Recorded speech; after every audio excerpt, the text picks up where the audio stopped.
And a new proposal in the UK threatens travel plans of Africans across the continent, as the British Reform UK Party has proposed to deny new visas to countries seeking slavery reparations. The party, led by Nigel Farage, says the ban would cover any country making such demands. It added that the restrictions will cover all types of visas, be it for work, tourism, or immigration. Historically, Britain transported an estimated 3 million Africans across the Atlantic before abolishing the slave trade in the early 19th century. And the Reform UK's policy proposal timing is crucial. It comes weeks after the United Nations General Assembly backed a resolution that declared the transatlantic slave trade the gravest crime against humanity. The resolution, presented by Ghana, was backed by 123 countries, with the UK being among the countries that abstained from voting. So today we come together in solemn solidarity to affirm truth and pursue a route to healing and reparative justice. The adoption of this resolution serves as a safeguard against forgetting. It also challenges the enduring scars of slavery. Reform UK named several countries in the Caribbean and Africa which it says are on its radar. They include Barbados, Jamaica, Nigeria, and the UN resolutions prosper Ghana. Countries seeking reparations ignore the fact that Britain made huge sacrifices to be the first major power to outlaw slavery and enforce this prohibition. But why does this matter, given Reform UK is not in power? Well, that's because an opinion poll suggests Reform UK is set to become Scotland's second largest party in the parliamentary elections in May. The UK's main political parties have responded sharply. The ruling Labour Party has called the proposal a desperate gimmick, while the Conservative Party declined to comment on the issue. The Green Party, on the other hand, has welcomed the UN's resolution. The debate over slavery reparations is not new. In the past, Commonwealth leaders agreed that it was time to have a conversation about paying slavery reparations.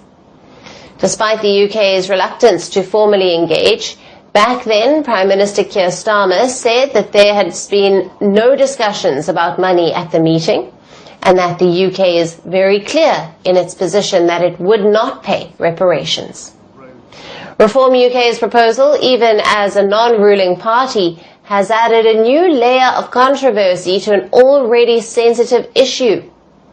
Whether it translates into policy or not, the discussion around slavery reparations and the UK's role in it is far from over. Bob Law, Master Griot. The name Bob Law truly needs no introduction, yet I'll try. Tall, outspoken, and well-opinioned, he was a star of talk radio, notably black talk radio.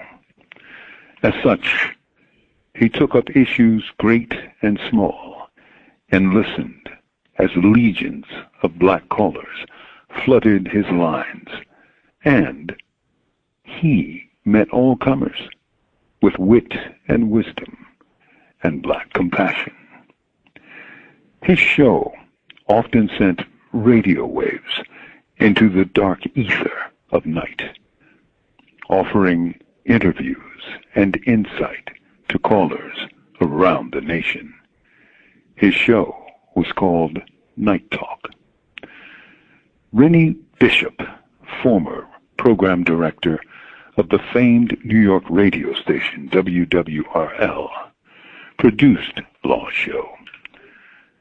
And he called Bob Law a lighthouse standing in the storm, kind of like a bright, unblinking light in the darkness, giving voice to the black freedom struggle. He was, according to scholar Todd Stephen Burrows, who paired him with other famed talk show hosts like Imhotep Gary Bird and the late Gil Noble, as a powerful threesome of black talk on TV and radio. Bob Law was an icon who began as a community organizer before he took to the mic to give voice to black minds at night. On March 30th, 2026, after 86 summers, Bob Law joined the ancestors. With love, not fear, this is Mumia Abu Jamal. We want beautiful babies, not ones with brown faces. The fertility rate in the U.S. has dropped again to a new record low. The trend, detailed in a new federal report out today, means that about 700,000 fewer babies were born last year in the U.S. compared to the peak in 2007. NPR's Brian Mann has been reporting on population trends and joins us now. Hi, Brian. Hi, Elsa. Hi. Okay, so this drop is pretty huge, I know, compared to 2007, but what about just compared to last year, 2025? Yeah, this is a gradual evolution. I spoke about this with Brady Hamilton. He's the lead researcher on this study. He's at the Centers for Disease Control and Prevention. He told me this 1 year drop in 2025 alone isn't dramatic, but it builds on this much larger shift. There was a decline in the general fertility rate between 2024 and 2025 of 1%.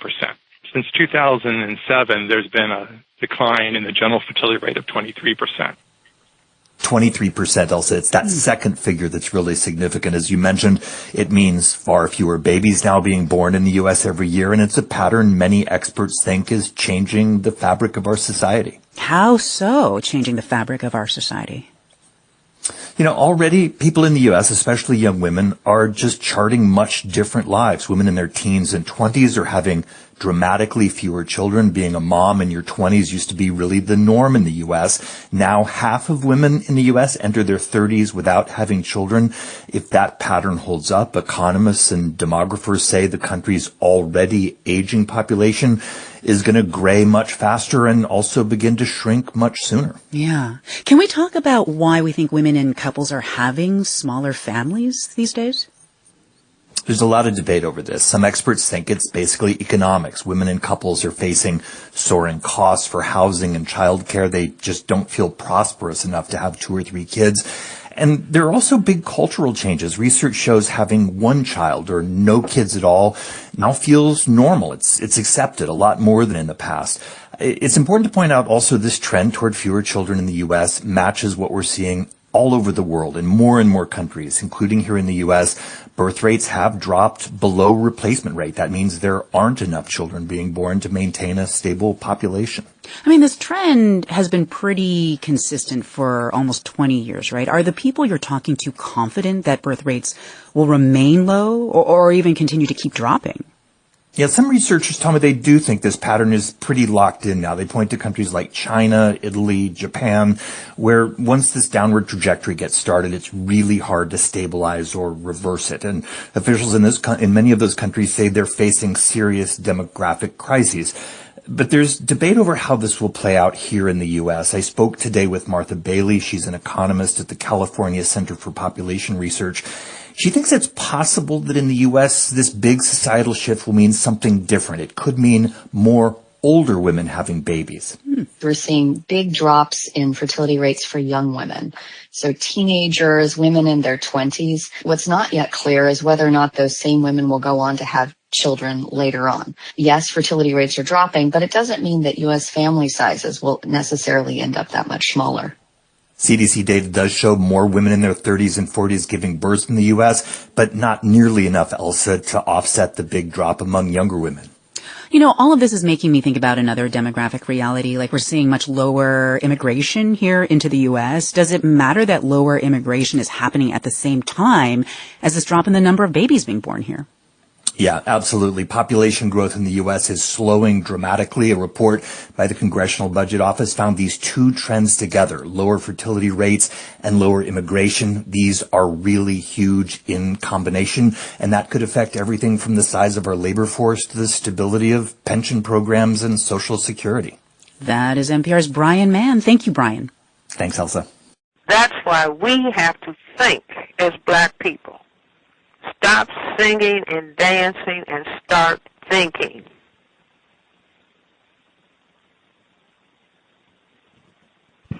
Wow. Thinking and reading. I say reading is more important than watching TV. And now our final story. I have a quick question. When was the last time you trained your brain, not just your body? Because in 2026, the real crisis may not be what we're eating, but also what we're consuming digitally. Now, increasingly, experts are warning that we are losing the ability to think and to think deeply. Not occasionally, not selectively, but systematically. And this isn't just a philosophical rant. It's backed by data. Research reveals that our attention spans today are roughly 1/3 of what they were in 2004. 1/3. The sharpest decline happened around 2012. Coincidentally, or perhaps not, that's when smartphones began their global takeover. The trend doesn't stop there. Long-term surveys show that the share of adults with low literacy rose from 19% in 2017 to 28% in 2023. Let's also talk about the most vulnerable group, children. Kids today aren't just growing up, they are buffering. Example, ask a child to focus for 10 minutes. TikTok has already trained them for 30 seconds. Another, and perhaps something that is becoming dangerously commonplace, is cognitive offloading. Why think when Google or AI can answer? It is basically a fancy term for putting your brain on the back burner, outsourcing thinking, if you will. Add to that mix lesser real-world interactions, and you get weaker memory, poor focus, and shaky critical thinking.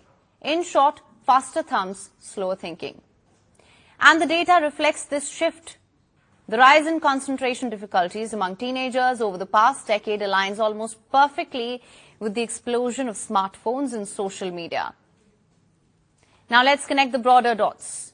The mid-2010s marked the explosion of the digital attention economy, where apps compete quite literally for your brain space. A recent meta-analysis found that short-form video content is linked to poorer cognition and reduced attention span. Enter the latest disruptor, artificial intelligence. A study from January, based on over 600 participants, found a significant negative correlation between frequent AI use and critical thinking ability. A 2025 MIT study found that using AI for writing may come with a catch, cognitive debt. Around 83% of users could not recall what they'd just written. How could they? They're not really doing the thinking, are they? Brain activity dropped by nearly 55% compared to writing manually, even though tasks were completed about 60% faster. And yet this crisis feels oddly inevitable. We're living in an age of ultra-processed content. Think about it. If junk food has chips and soda, digital junk has reels and rage bait posts. So who's sounding the alarm? Meet Cal Newport, a professor at Georgetown University. The mind behind concepts like deep work and digital minimalism. His argument is simple but radical. In a world of constant distraction, the ability to focus deeply is becoming a rare superpower. Is that the new social currency, being offline? Governments, it seems, are beginning to agree, especially when it comes to protecting children. Australia and Indonesia became the first nations to ban social media for children under 16. And it's not alone. Countries like Malaysia, Denmark, and Spain are also mulling this move. Even in India, action is brewing. Karnataka has proposed a ban for children under 16. Andhra Pradesh is considering restrictions for those under 13.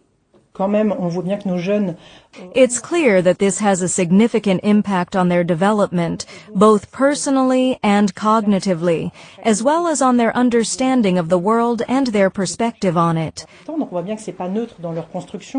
Now, the workplace doesn't help either.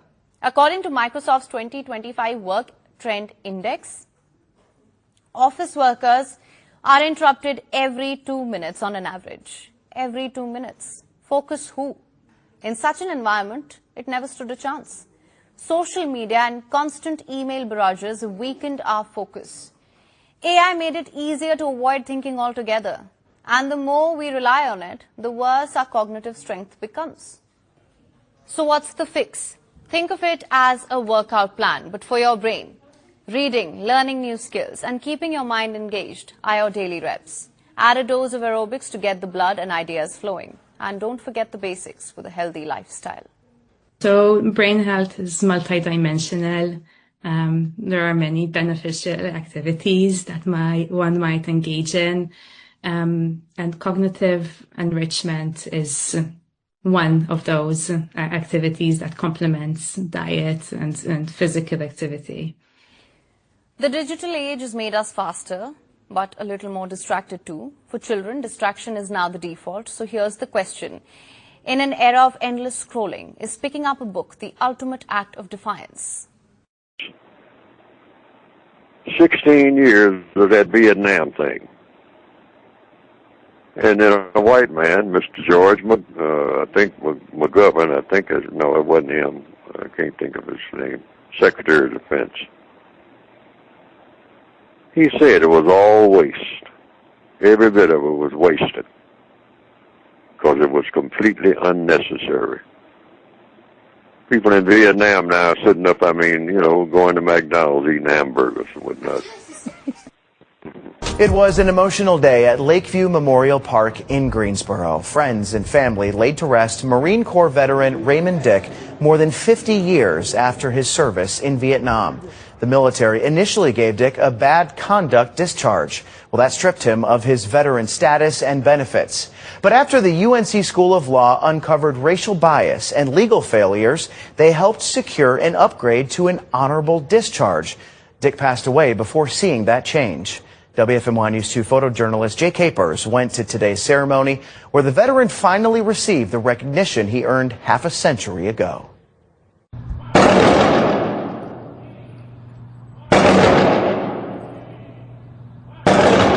I'll start with a fundamentally incomplete version of Mr. Dick's remarkable story with his time in the Marine Corps. As you see right in front of me, the Honorable Discharge Certificate, we didn't earn for him, he earned this. We were just able to help tell his story with that. It's a story of love. It's a story of honor. It's a story of hope. It's a story of resilience, and it's a story of redemption. We've all known that Raymond's service was honorable, but to get that recognition from the military. On behalf of the United States, the United States Marine Corps, and the grateful nation, please accept this flag as a symbol of your love and honorable and faithful service to our country. He fought until his dying breath, and even after his dying breath, for this to be here right now. You feel bad that that ever even happened, but I think that it's never too late to right a wrong. I just wanted him to be here to see this today. When I saw it, I cried. I was so happy. And I just started talking to him and letting him know your dream has come true.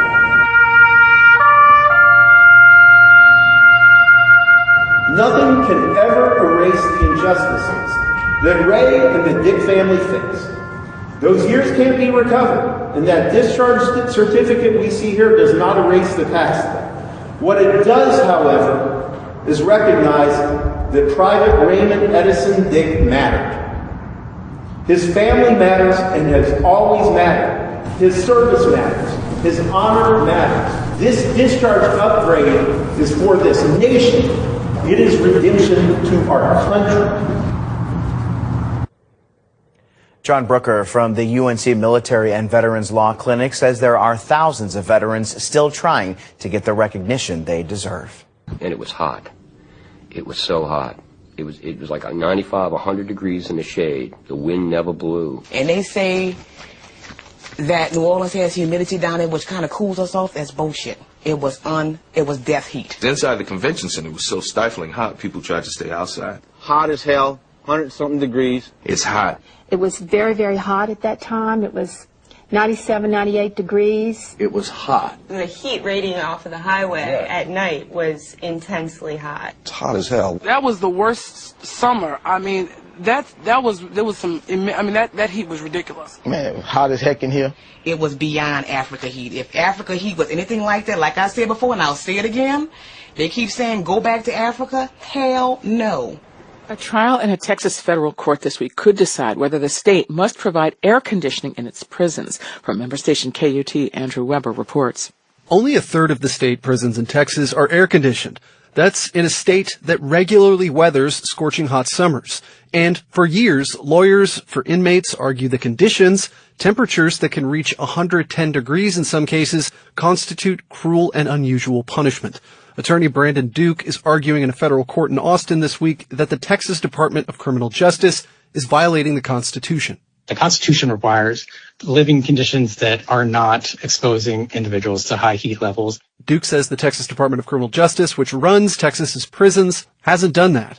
And U.S. District Judge Robert Pittman, who's presiding over the case, has already signaled that those conditions, which the state prison system said has contributed to the deaths of dozens of inmates since 1998, are unconstitutional. Pittman said as much in a ruling last year, but he didn't rule outright.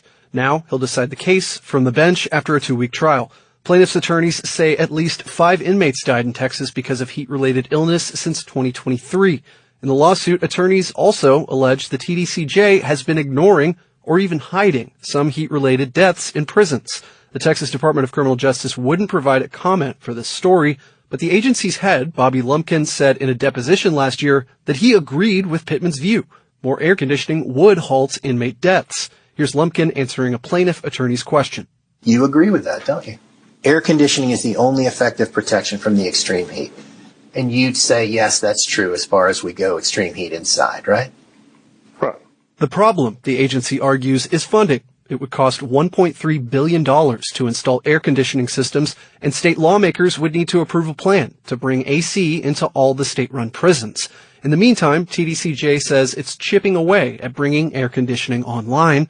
But Duke, a plaintiff's attorney, says the state is slow-walking that rollout. They've chosen basically the slowest, least efficient process that will take a significant number of years longer to air condition the system. Attorneys say this case is novel. If Judge Pittman sides with plaintiffs, he could order Texas to provide air conditioning at all its 101 prisons by 2029. Duke says other states are watching. This litigation would serve as a model because there are units in Louisiana that are unair conditioned and Mississippi that get equally as hot and are equally as dangerous. Award-winning Austin filmmaker Richard Linklater was outside the courthouse Tuesday. The director is not involved in the lawsuit, but he did help spotlight the federal case when he intervened on behalf of inmate Bernie Tita, the subject of Linklater's 2011 film Bernie. Tita was hospitalized in 2023 for heat-related illness. He said the case would address a lingering cruelty in state law. People don't really care about what goes on in prisons behind those walls, but, we need to care. It's a lot of suffering, and you just can't believe it's going on still. Linklater and others will be in court over the next 2 weeks. After that, a decision could take weeks or months, well into another sweltering Texas summer. For NPR News, I'm Andrew Weber in Austin. 5, 4, 3. She's pure alligator, pure white. 2. Albinos that do make it to reproductive age can't find a mate because they look funny. 1. Albino affairs.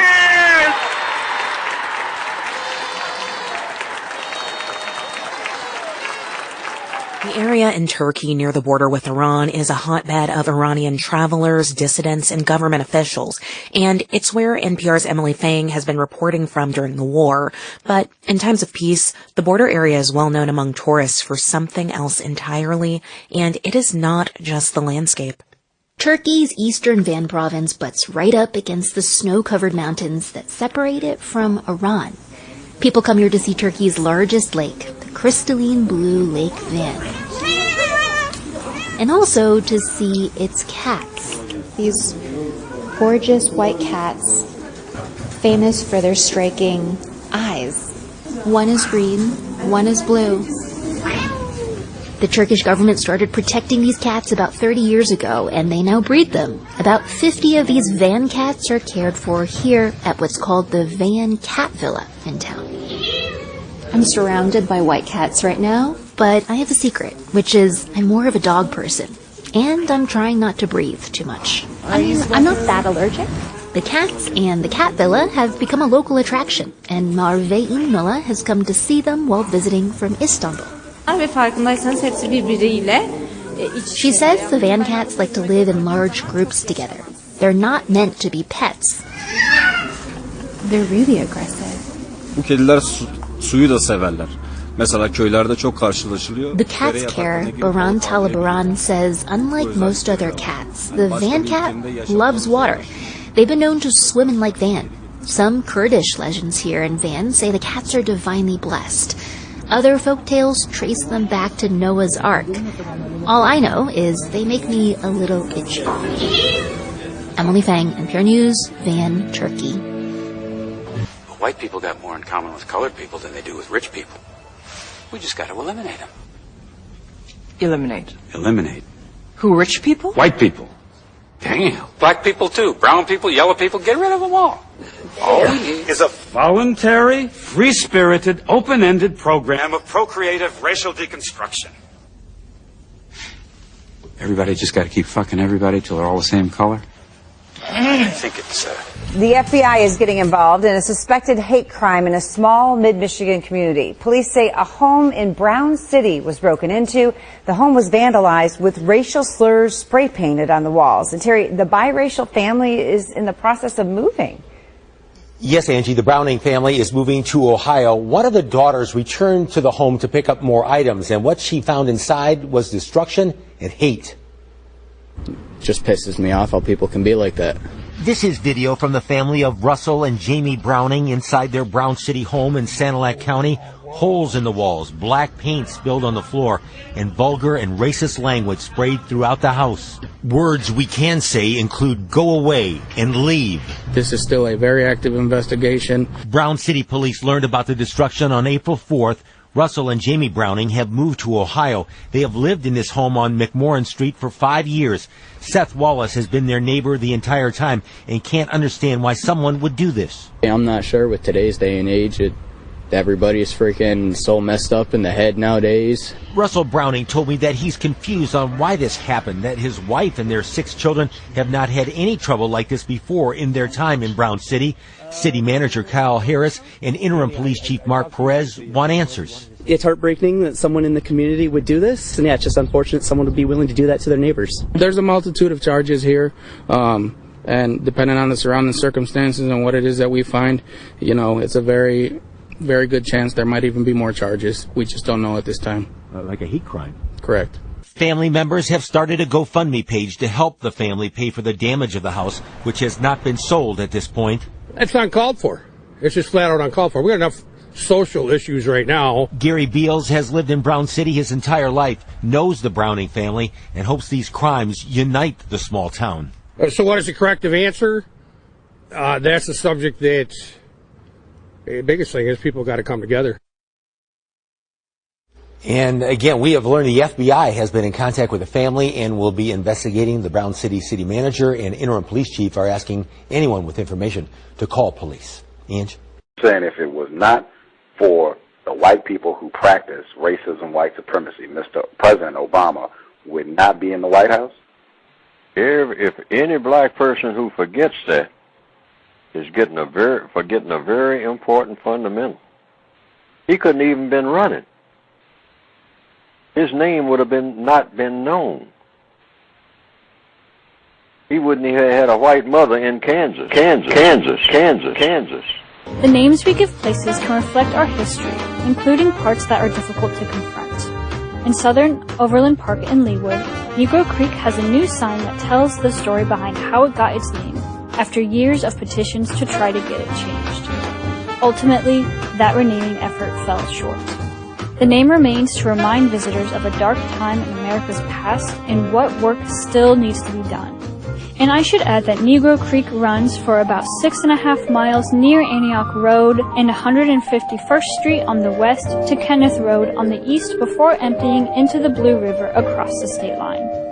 Steve was joined by County Commissioner Becky Fast and Jay Holbert, past president of the Johnson County NAACP. They talked about the history of the creek and the decision to keep its name.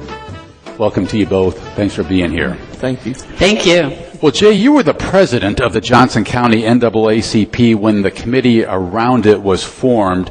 What first brought this creek to your attention? Our National Museum, or the new museum in Johnson County, I got a call and asked me if I was aware of the name. Were you? At that time, no. After the call, I started doing a lot of researching and found out various things and rumors as to why it was named that. When you first found out it was named Negro Creek, how did you react to that? To be honest, the name itself didn't really bother me. It was the history that I was more interested in, why it was named that. Tell us about that history. What can you tell us about how it got its name? After doing some reading and checking in various newspapers, we found out that the name came about. The best solution that we could come up with from all the reading was that it was from a runaway slave. He was seeking freedom, and his pursuers caught him at that creek, or at that location. And he lost his life at that point. He lost his life at that point, yes. Yeah. Commissioner Fast, why do you think the creek remained relatively unknown for as long as it did? Well, for one thing, I mean, if Jay didn't know about it, yeah. It's pretty remarkable. Well, I started receiving calls in the summer of 2020, and I had no idea about the creek. And you didn't know either? No, that's when I contacted our museum asking, when did this first appear on the map? Was it recently? And they found that it first appeared in 1856. And so they didn't have a lot of information in their archives either. So I kept getting more questions than answers. So that's when I put together an informal committee with Johnson County NAACP. Were there any stories that had been handed down through the generations of how it got its name? At that point, were you concerned about what the name represented, or what were you thinking? Well, in my mind, because I enjoy history, it's well documented that people seeking freedom follow waterways and creeks. And so in my mind, I thought, is this an undocumented underground railroad? Because a lot of people came to Kansas and then went to the Lanes Trail to seek freedom in Iowa, which was a free state. So my hope was this was a underground railroad that we had never documented. Did you know about this history that Jay outlined to us, that a runaway slave had probably lost his life at that location? No, that was part of the committee's process. We decided after the first meeting to form a committee, and then the county contracted with the research. It took probably 2 years to go through all the archives nationally and locally to find that research. It was hard work trying to nail this history down, Jay? It wasn't necessarily hard work. It was timing, because we were in the middle of COVID, and a lot of places and things that we wanted to do, we couldn't do them. So most of it was considered time-wise, because we had to wait on the state, because we're working with the state people. And like I said, COVID, it came in and kind of disrupted a lot of stuff we wanted to do. Becky, we're talking about this creek, Negro Creek. Can you describe it to us? Is this a beautiful body of water? Is this a typical creek? What's it look like? Well, yeah, it's pretty typical to Johnson County, but there's some areas that are very beautiful. The part that flows into Kingston Lake, where one of the signs are, is very beautiful, that area. And it runs close to the Iron Horse Golf Course through Leawood. Is very beautiful. And people, we met with the golf club, and most of the people at that club didn't even know that was called Negro Creek.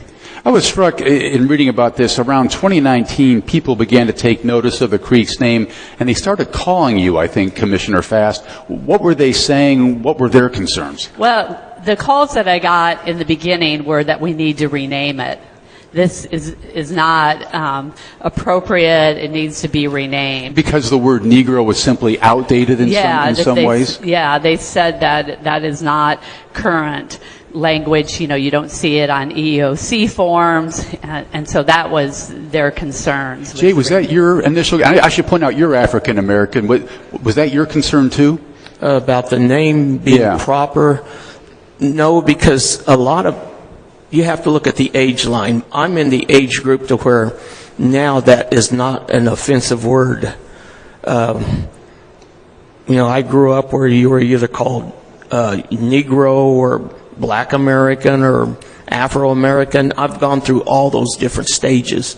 And people at my age group, a lot of them, they never felt that to be So you weren't thinking the name needed to be changed, but certainly, Commissioner, you're saying people were calling and this sort of movement began to form where people were saying we got to rename this creek.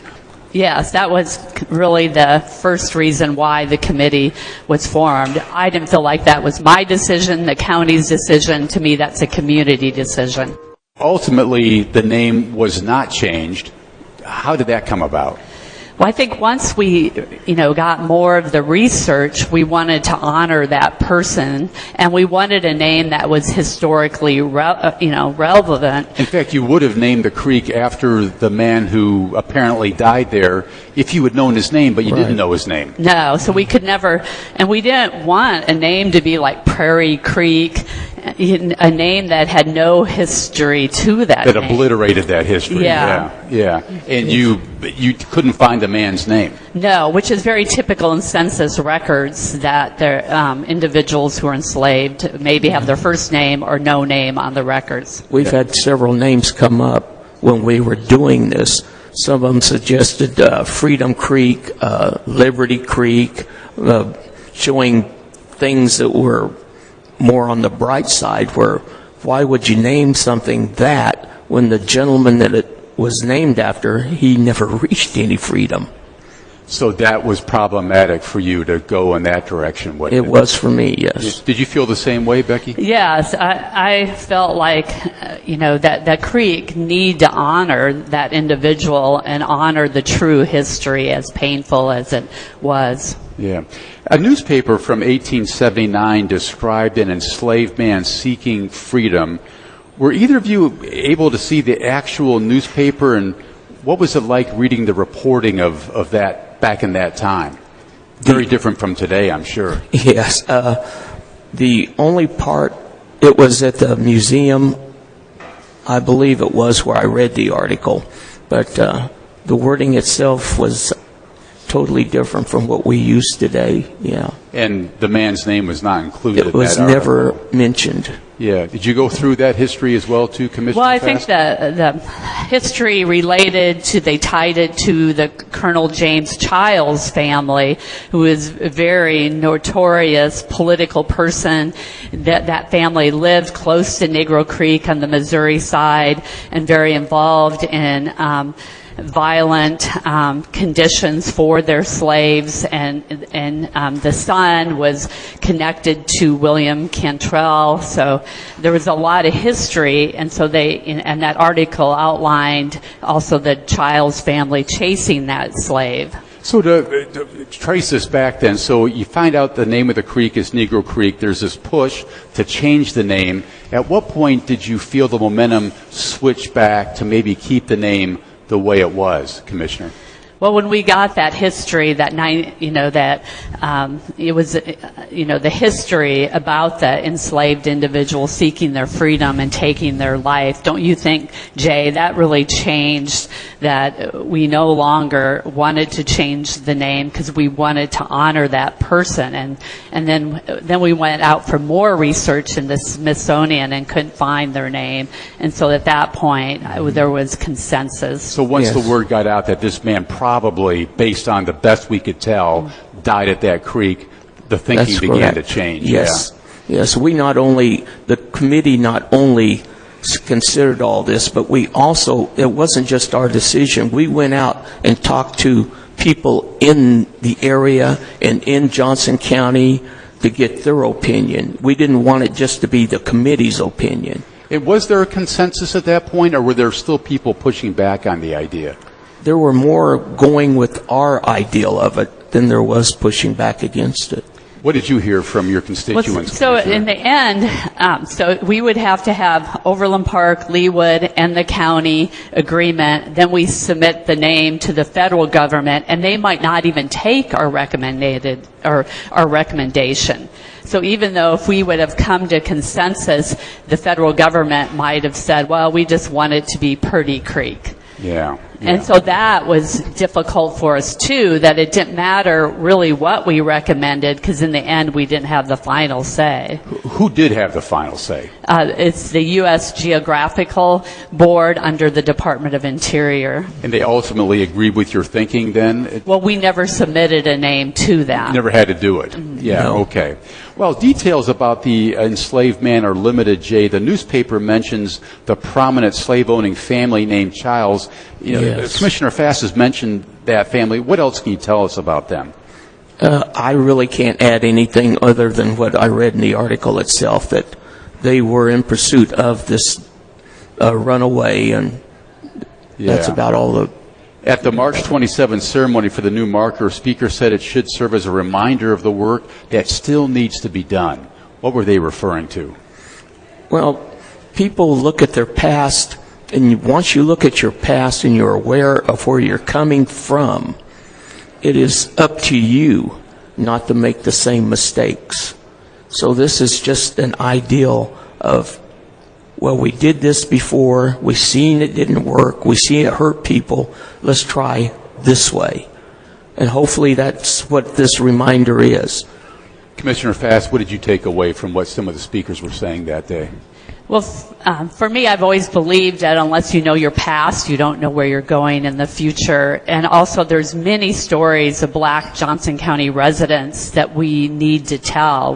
Johnson County has a history of segregation, discrimination, and those stories need to be told, and we need to uncover more of those stories so that we become, our work to become a county for all residents. You know, Commissioner Fass, there's a documentary about this creek coming out as well. What can you tell us about it? Yeah, I'm very excited. Gene Sunderland, he grew up playing in Negro Creek right off of Kingston Lake. He's filmmaker based in New York City, and so he's beginning the process of having a film that connects the arts, the Negro Creek's history, hoping to unveil it at the Kansas City Arts Festival in the future. That was our host, Steve Kraske, talking with Jay Holbert and County Commissioner Beck Fast about the decision to keep the name of Negro Creek. I watched a white riot in Portland, Oregon on television the other night.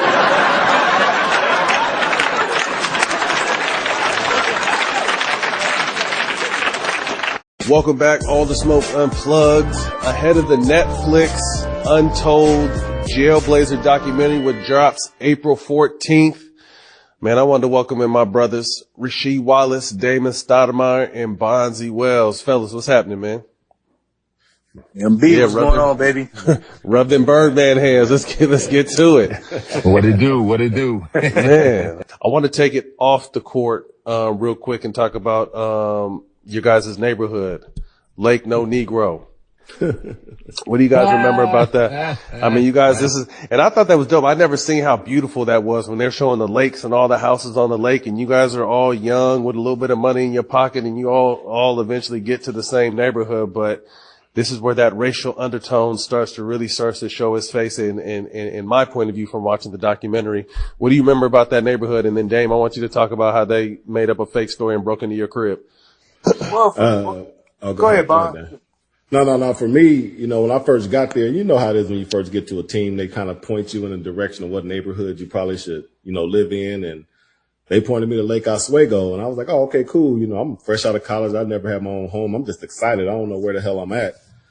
And as soon as I move in, I tell Dame and all these guys I'm living at, they all give that look like, hey, be careful. Hey, you know what they call this place, man? They call it, you know, Lake No Negroes. And I'm like, it rhymes, it sounds good, but you know, I'm from Indiana, so I'm kind of used to kind of like, right. Okay, you know, you kind of tread that way anyway. And I'm talking about when I started seeing how the stuff was shaking, I was like, oh Lord, you can't do nothing around here. I mean, and if you have a nice car, you know, back then, you know, we were driving Mercedes and she had this big crazy looking Hummer. Dame had, I mean, these people just had nice shit. And you would get pulled over so much, it just didn't even seem real. And it was just like to the point where you'd be like, man, I don't even want to go nowhere. And that's kind of my introduction to Lake Oswego. My first week there, I think I got pulled over twice at least. That's crazy. Yeah, I was lucky. I lived right outside of Lake No Negro. Dave, what you gonna say? No, you know, the thing about it for me is, again, me being from Portland, right? So I never used to go to Lake Oswego at all. I just didn't have no reason to, you know what I mean? You know, but obviously growing up, you like, man, you get some money, like this is where you're supposed to go, right? I mean, you know, it's different now. You know, it wasn't no such thing as gentrification back then. They didn't have gentrification back then. So, you know, my thing was, you know, I made it, you know, go get me a crib out here. And I guess, man, the thing that bothers me, go back to the whole jailblazer piece, man, and just everything. And I just was like, man, like, damn, like, you know, nothing's going on, man. Like, I got stopped 3 times in one day. That's crazy. Like, it was really weird. I got stopped, and I never forget that day because the last time I got stopped, I was just like, man, what I do now? I said, I know you already ran my tags. I said, I know you know whose car it is. I know on dispatch, they probably said we done pulled them over before. Like, I don't even know what's up, man. Like, this is just, it just started to get irritating. And so for me, man, it's kind of, you know, it was kind of crazy, but I was still out there because the thing about it is I actually knew people that lived out there. So it wasn't, I'm not exempt. And I always tell people, because people talk about Portland, I'm like, man, this ain't no black-white thing. I'm not prejudiced, but I got many white friends. I do black friends. So this don't have nothing to do with that. And that's what I tell people all the time. But then my alarm started going off all the time. And we were actually in Milwaukee, the same story I told earlier about stopping at the liquor store on the way back as we were going to go get on a plane. We come back and I was just like, man, something's just not right. I remember because it was Sunday, but I waited till Monday. And there was only 2 people that had keys to my place. And I was like, they don't even do stuff like this. Like, you know what I mean? And I'm like, anybody that know me know I'm a creature of habit, man. Like, I know where everything is, you know, and I'm looking, I'm like, man, something don't seem right. And so then my package was missing. And so I was like, wait a minute, man. What's going on? Okay, maybe somebody moved it, but that would have been out of character too. So then, and this is crazy because again, I never even told this story, not the tea leaf of the story. So on Monday, so it's Sunday, get back late, Saturday, Sunday, Monday. My auntie calls me and she says, you know, I'm down here at the athletic club and there's a couple judges down here and they talking about some type of paperwork came across the desk and, you know, da-da-da-da-da. I was like, what? You know, and so then I was like, okay, now I register, right? So she was like, it's all good. She was like, my auntie, she quick on her feet. And so she was like, don't worry, I already got, when you hang up with me, call this number, da-da-da-da. Call my, who would end up being my lawyer, Stephen House. And so I talk to him, I get off the phone with him, and I promise y'all, 10 to 15 minutes later, I get a knock at my door. And it was the police. And so now they asking me a bunch of questions. Now they trying to incriminate me. They're trying to get me to incriminate myself, excuse me. So I'm like, in my head, I'm like, my lawyer already told me everything. I said, man, illegal search and seizure, these boys is hustling backwards. Now they trying to get me to tell them so. I was like, what is, like, who y'all think I am? So I was like, man, I gotta talk to my lawyer. So then that's when all the stuff started happening. And it was just like, man, I was just done with it then. I was done, man. I was just so over it. I felt violated. You know, you talking about where you're talking about the alarm going off. Well, it could have been somebody up in this little, in the place where I'm like, who was going to be up in that spot? A 5-month-old baby?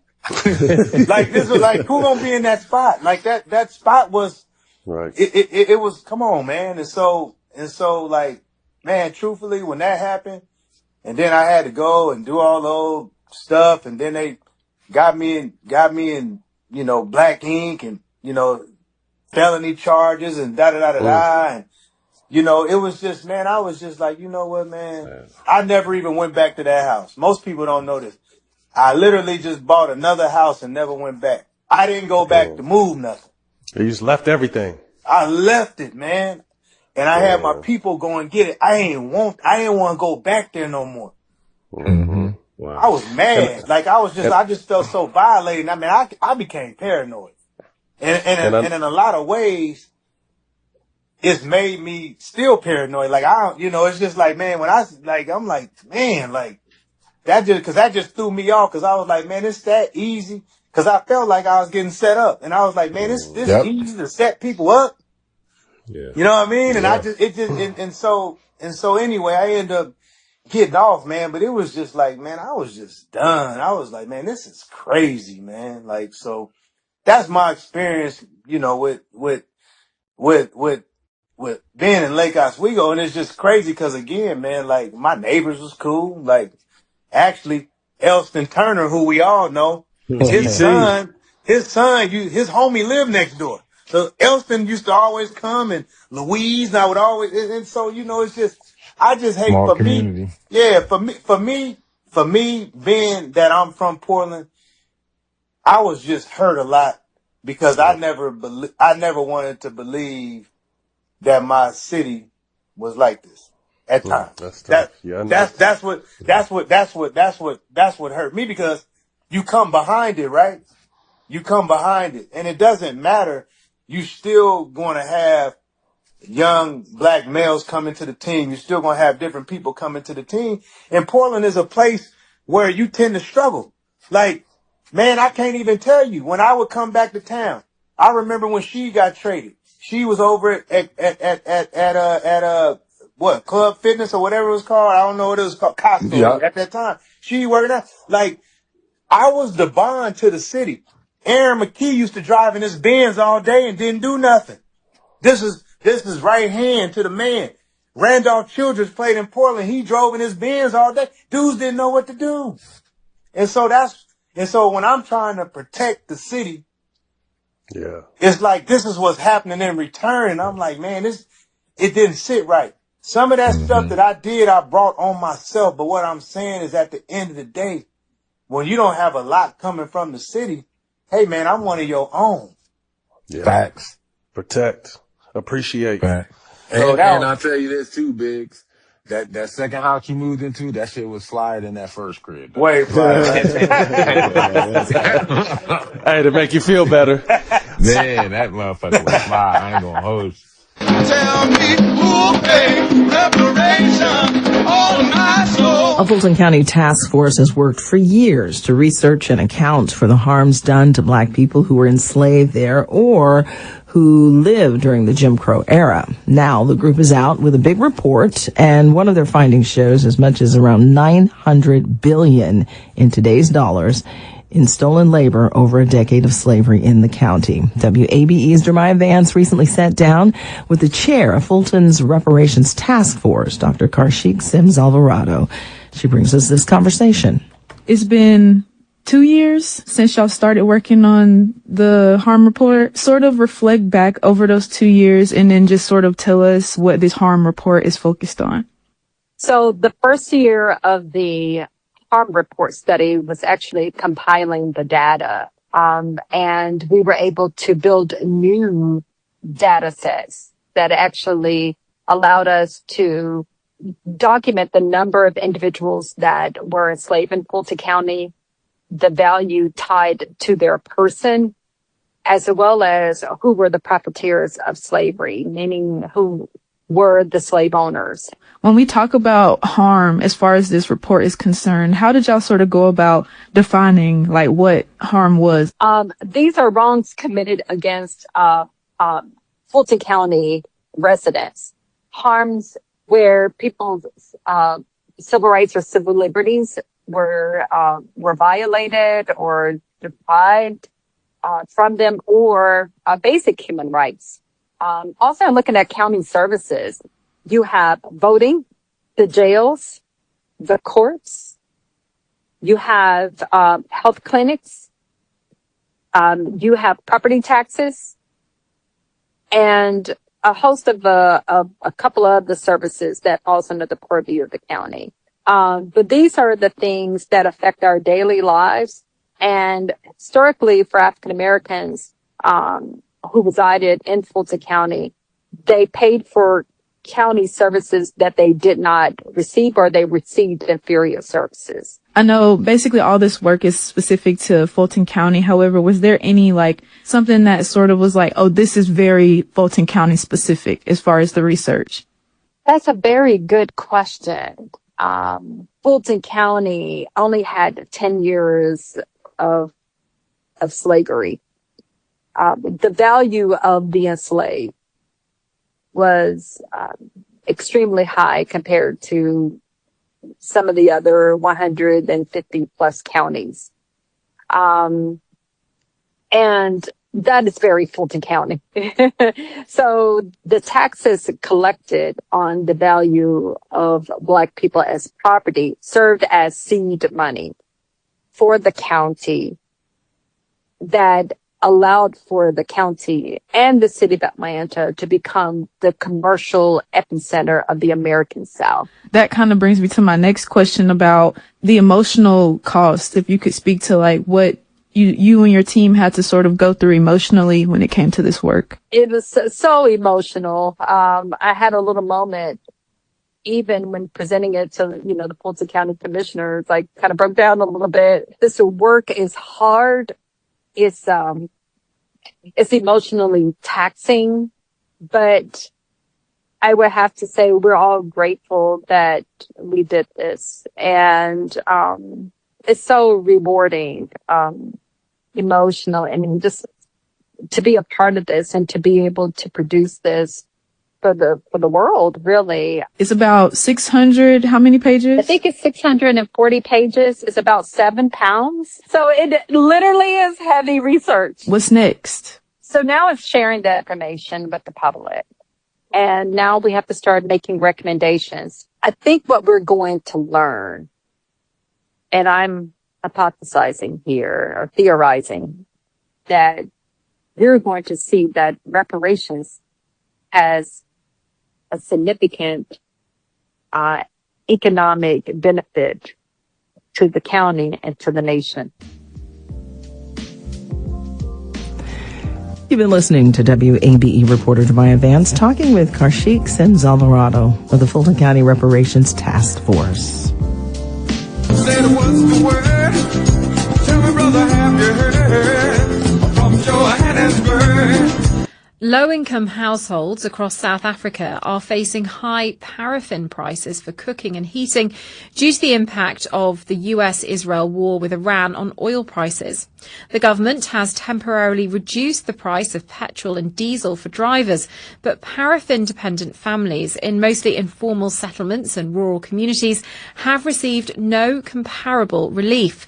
Nomsa Maseko reports from the outskirts of one of South Africa's biggest townships, Soweto. Most families here depend on the government's social welfare payments, and they're struggling to keep afloat. Nandi Swangoma is a mother of 6. She watches over her 2 eldest children as they do homework by candlelight. She didn't have enough money to buy paraffin for the lamp. It's really hard. Paraffin is expensive and I can no longer afford it. On the other hand, food prices keep going up. We use at least 2 liters of paraffin per day to ensure my children bath with warm water before going to school and to eat fresh food in the evenings. Unregulated paraffin prices mean the poor are exposed to the full impact of market-driven energy prices. With winter approaching, calls have been made to soften the blow by introducing subsidies to help the country's poor households. Zanele Sabela is the spokesperson of the Trade Union Federation, COSATU. The people that use paraffin are the ones that need the most relief, because this would be people who, quite frankly, at this point still don't have electricity. The government just didn't think that to extend that relief to people who need it the most, the people who are the poorest of the poor. Everything is due to go up.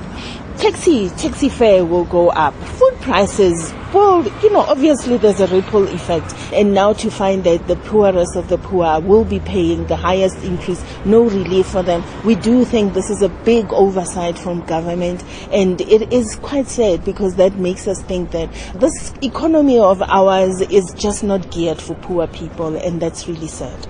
Authorities have said they're exploring ways to protect consumers from the economic shock and cushion the poor from high energy costs. Nomsa Maseko. Let me say something that gets to the very crux of the matter, and this may be offensive for some to hear who are not on the side that we're on. White people, we have been the problem for 400 years. Say that again. Let me say it one more time for those of you who didn't hear me. White people, we have been the problem for 400 years! Urbandale police say they are investigating a racist incident that happened at a city park. Police have identified the suspect but have not yet made the name public. Only on KCCI. KCCI's Olivia Tyler tells us what happened. On March 30th at Walker Johnston Park in Urbandale, this man drove by a young mom and her young kids yelling the N-word at her. I spoke to her father about the racist incident. Somebody cuts you off, somebody don't signal right, it doesn't give you the right to, harass them. I also spoke to the woman who recorded the video off camera. She says she was merging into the parking lot at the park. She can't remember if she used her blinker. She claims the man in the video pulled up close to the tail of her car, which she says she saw through her rearview mirror. You just can't drive around just because the day's not going the way you want it, and just attack people. The woman says she flipped him off right back. She claims he then followed her into the park and asked her if she wanted to fight. Don't use your turn signals when you got kids in the car. It was very contradictory because if you were concerned about the kids, then you're not going to pull up next to the car and say, do you want to fight? The woman claims the man circled her car for around 4 minutes, took pictures of her license plate, and yelled a derogatory term at her over and over. We get tired of hearing it, but we hear it. She says she kept her kids in the car until he left and claims she said nothing to him other that she had them in the car. Afterwards, she called 911. My daughter handled it great, because at the end of the day, it could have been a lot worse. But now, Urbandale police are saying they didn't handle the situation right. On Sunday, Herb's daughter went to file an official police report. After showing an officer the disturbing video and telling him she felt unsafe, she claims the officer told her she can't file a report because the incident did not meet the criteria for harassment. She also claims the officer said he'd look back at her initial 911 call, but the man most likely calmed down, so she shouldn't have to worry. Urbandale police sent KCCI a statement saying in part, quote, "Based on what we know, there appears to have been some confusion about the process and about what next steps were available." Adding, quote, "Once police administration was made aware that a formal report had not been taken, immediate steps were taken to properly document this incident. Herb tells me he was contacted by police Monday, only after emailing the department's chief and the Urbandale mayor. Urbandale police have since charged the man with harassment in the 3rd degree. You're bringing that to our community where we don't want it in our community. The department has condemned the language used by the man, calling it unacceptable. It adds they're taking the incident and the resident experience afterwards seriously, saying residents should feel heard and be given a clear understanding of their options. In Urbandale, think before you act in whatever circumstances. Olivia Tyler, KCCI 8 News, Iowa's news leader. Said, think before you act. Man, I will tell you, Urbandale, Iowa, that did remind me of old Michael Swango, double O. I was going to try and go pretend to be a doctor and poison people out in Iowa. Gus T., Context of White Supremacy, in for another broadcast, hopefully to share constructive information with non-white people, victims of white supremacy. Today's date, Saturday, April 11, 2026. So I have been told. This is our weekly counter-racist weekly review. Not for spectators. We will try and figure out, or at least be mindful, what happened over the past 7 days or so. Even though we had a program last week, we didn't do the weekly review last Saturday, so didn't really get news and tidbits from what happened for the beginning part of April. I guess that's the beginning of April, end of March. We still hung to it pretty much, doing news reports from the last 7 days. See if folks have thoughts, ideas, suggestions, or if they're spectating for their Saturday, even though this here broadcast not for spectators. Before I get to the reports that we just heard, few things to share. First and foremost, strive for accuracy. We finished up Dr. Colin Anthony Beckles' dissertation on the Catherine Massey Book Club yesterday, even though he has a lot of end notes, which is, many books, even real books, they have those, as opposed to dissertations and other non-book reports. But lots of end notes, so that made it kind of, just bizarre as a conclusion, but either or, all done, wrapped up with Dr. Beckles' dissertation. I learned a ton, very impressive work. I made an error in my assessment because he mentions he was in Mandela Park on April 4, 1993. Important, that would be 25 years to the day that Dr. Martin Luther King Jr. was assassinated in Memphis, which we just talked about. But I thought, because he said he was in Mandela Park, and he gives a lengthy anecdote about all of this, that he was in the UK because they have a Mandela Park in Britain. Silly me, they have a Mandela Park in Britain and Jamaica. And Dr. Beckles, the author of this report, he goes to the UK and Jamaica to do his study of racism and black bookstores. So he was not in London on April 4. He was in Jamaica on April 4, 1993. And then he ends up going to London either later on that year and or very early in 1994. Either way, the main point that I made would still stand about the absence of Stephen Lawrence in the dissertation.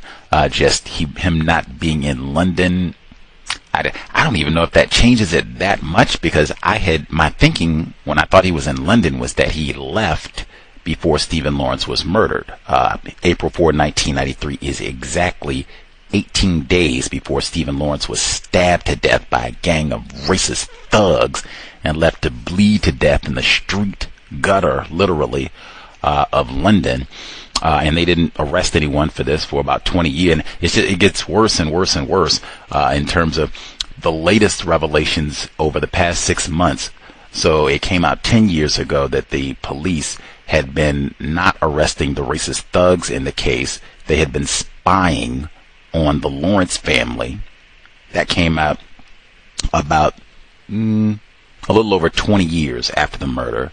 And so more recently, it's, do we think very powerful white people at the police department authorized all this spying and negligence in the police investigation? How up do we think this goes? Who authorized all of this anyway? That's the more recent information coming out, that they're still in, even that now it's over 25 years? Almost 25 years at this point, and still investigating.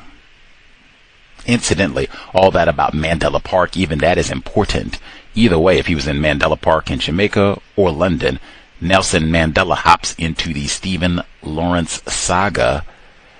He's killed on April 22nd, 1993. Nelson Mandela comes to Britain in May of 1993. And that's what they're supposed to do in Soweto, Joburg, Pretoria. They don't treat Negroes like this in Britain, or do they? Now, I did add, I guess he didn't know about the Teddy Boys, but we give him grace. He had been locked up for all those years, so, they probably didn't give him the best resources and material. Oh my God, they got the Teddy Boys. They behave just like they do in Joburg in Britain. My goodness. Yes, bro. He didn't get to see Clockwork Orange, none of that. So we give him grace, Madiba. We give him grace.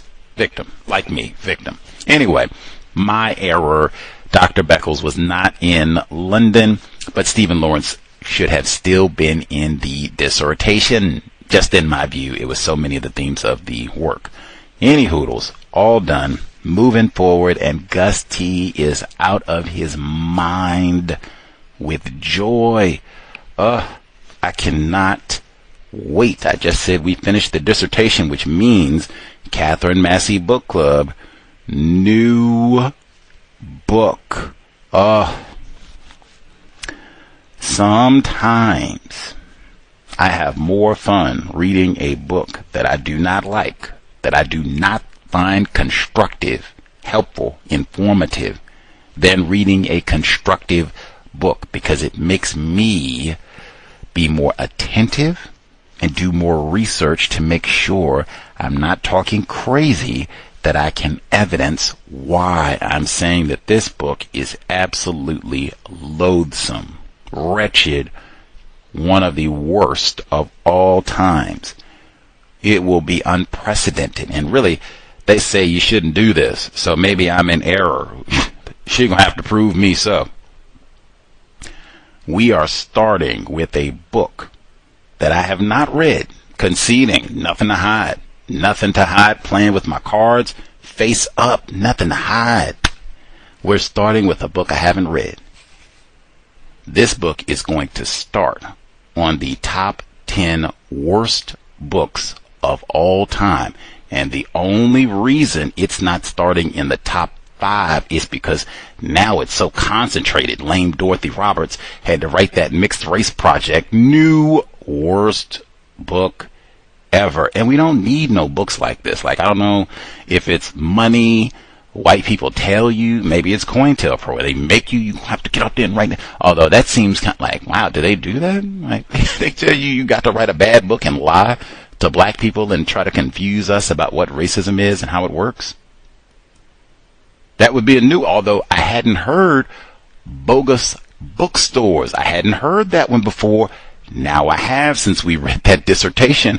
Racists set up fake black bookstores to drive the legitimate black bookstores out of business. What?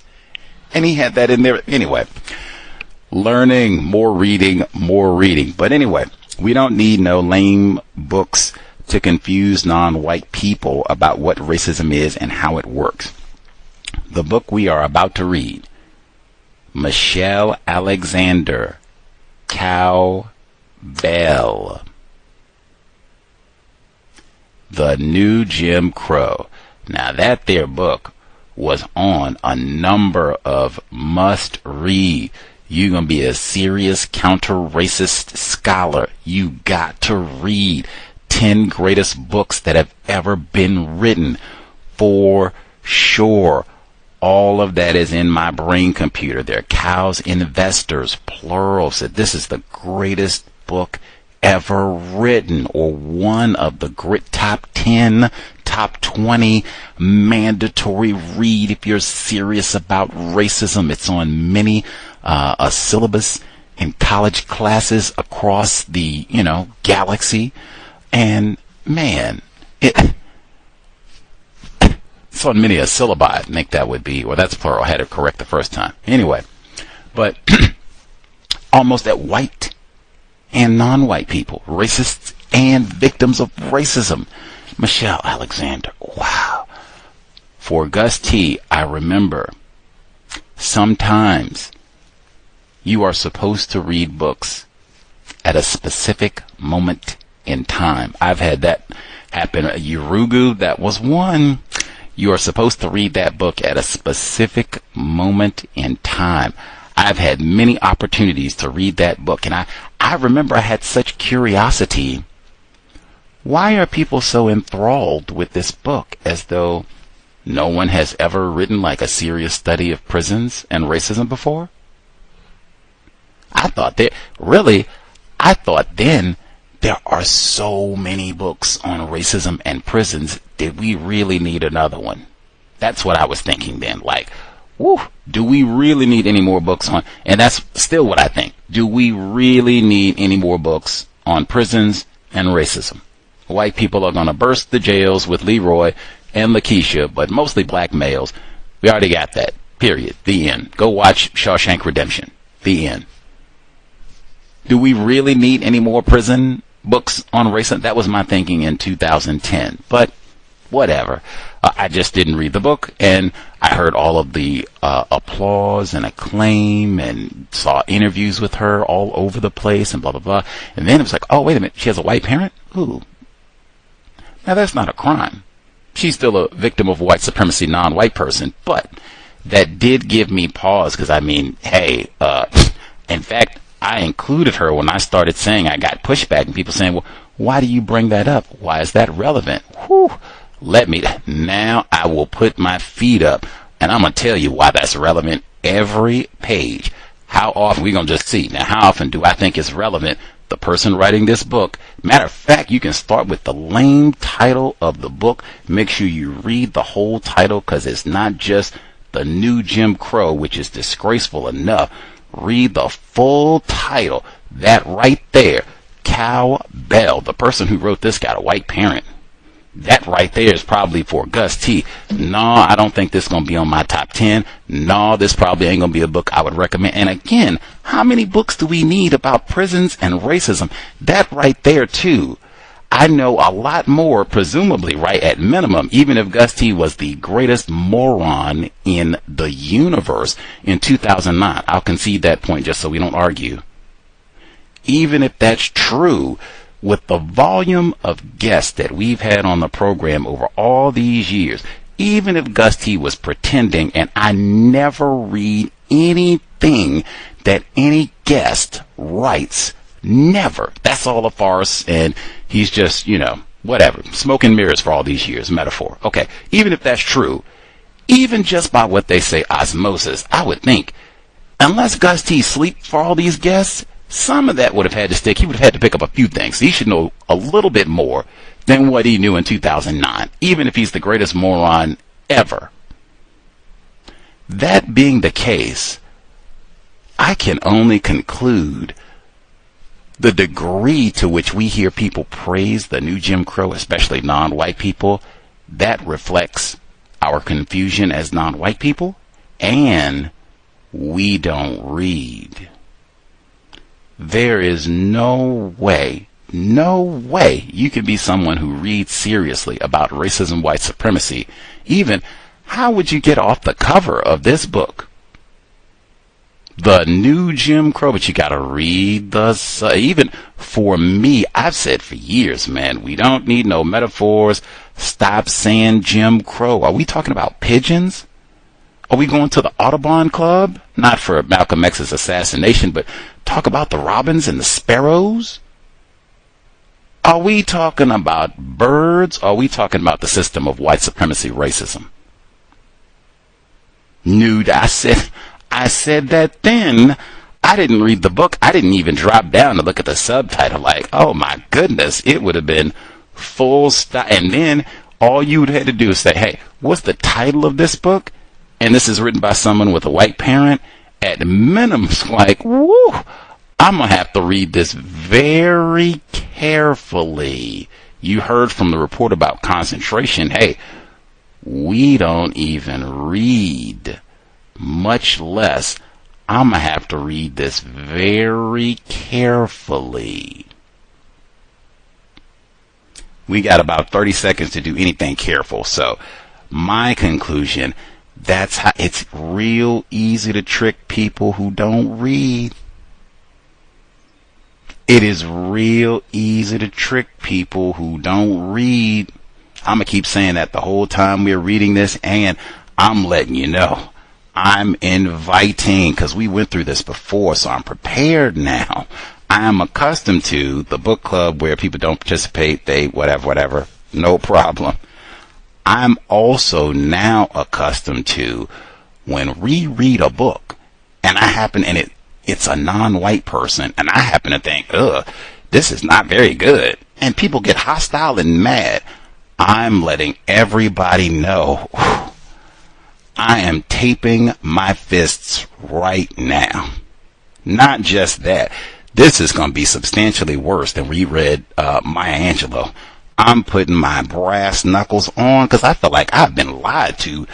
This book came out in 2010. I've been lied to for 16 years. We don't need no more lies. We're supposed to be cleaning up confusion if we're going to sit down and write a book. Oh, man. And before I put on my brass knucks, I'm putting on the tape on my right hand, COINTELPRO. How in the Christ is a serious counter-racist scholar going to tell me this is a great book about prisons and racism? Is COINTELPRO in this book? Writing that on the tape on my right fist, left fist, is so many names and things I could write, but I think I'm going to have to go with John Burge, because that's short enough. Underneath I can get Mumia. Now, do I think these people should be in a book on racism and prisons? Especially if it's going to be localized to this part of the world, so-called U.S. That's what I'm doing. I'm inviting. So if you all want to do that, I remember that we read Pam and she was name calling black people and cursing at black people and putting things in the book that were total errors. You don't even have the courtesy, decency to go and check and make sure you're saying things that are correct and true. And Gus T and others pointing this out, and people called in, got an attitude, and what are you talking about? And they said what I just said. They called in to get an attitude and defend a book that they were too lazy to read. I remember all of that.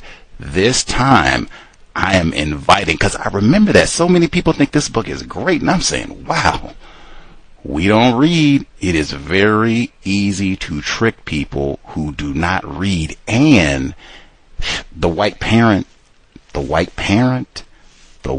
Gus T, they said that. Why you be bringing it up? What difference does that make? Non-white person have a white parent? We're going to find out.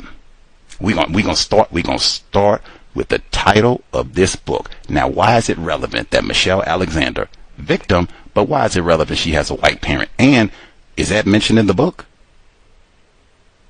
Oh, ready to ride. There was all of it, because I had so many chances to read this book. Now I am ready to read this book. Just read the title. You don't even have to read the book because it's lame. I'm telling you, we have never had a book that started. I expect this to be one of the worst books ever. Look at the title. Full title. You can just look at the title, but look at the full title. Judge the book by its cover. I'm breaking both of the rules. I'm judging the book by its cover because I'm reading the title. And I'm judging by the omission. And I'm judging a book I haven't even read. But I'm also judging by the omissions. Can't wait. Catherine Massey Book Club inviting all the folks who read this book and they say it's great. Whew. Let's ride. Let's ride. And that's question already on table. Should COINTELPRO be in a book on prisons in the U.S. and racism? Friday, 8 p.m. Eastern, 5 p.m. Pacific. Now, last Saturday, we didn't have our weekly review. We had a guest, white man. I've been saying, why do I have to beg to talk to victims when I could be talking to a white person? James D. Eugenio, he goes to Congress and testifies. I chatted up with him about serious things. Now, I had been looking forward because I've learned a lot. He's done all this great work. JFK assassination, lied to us there. White people did about what happened and how that connects to racism, the white people who did all this. We talked to him last Saturday, and even it built because we had Michael Phillips on the program previously, just like a few days before, in March, right at the end of March. Michael Phillips, white man, racist sus boy, because I asked him if he practiced racism, and he said yes. Admitted racist Michael Phillips.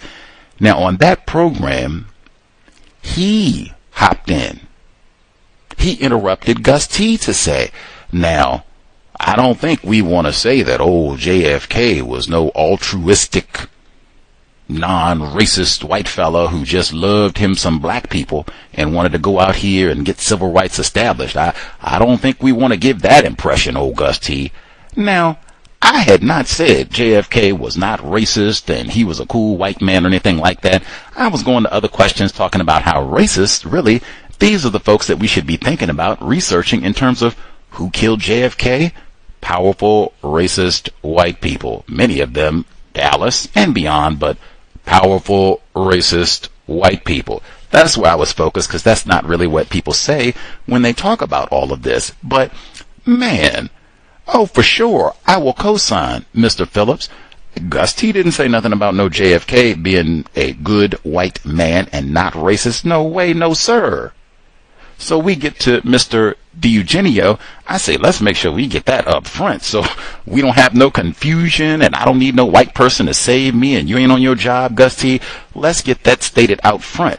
Gus T never said JFK, John F. Kennedy, was a good white man. Gus T never said that he was not racist. No way. An ally to black people? No way.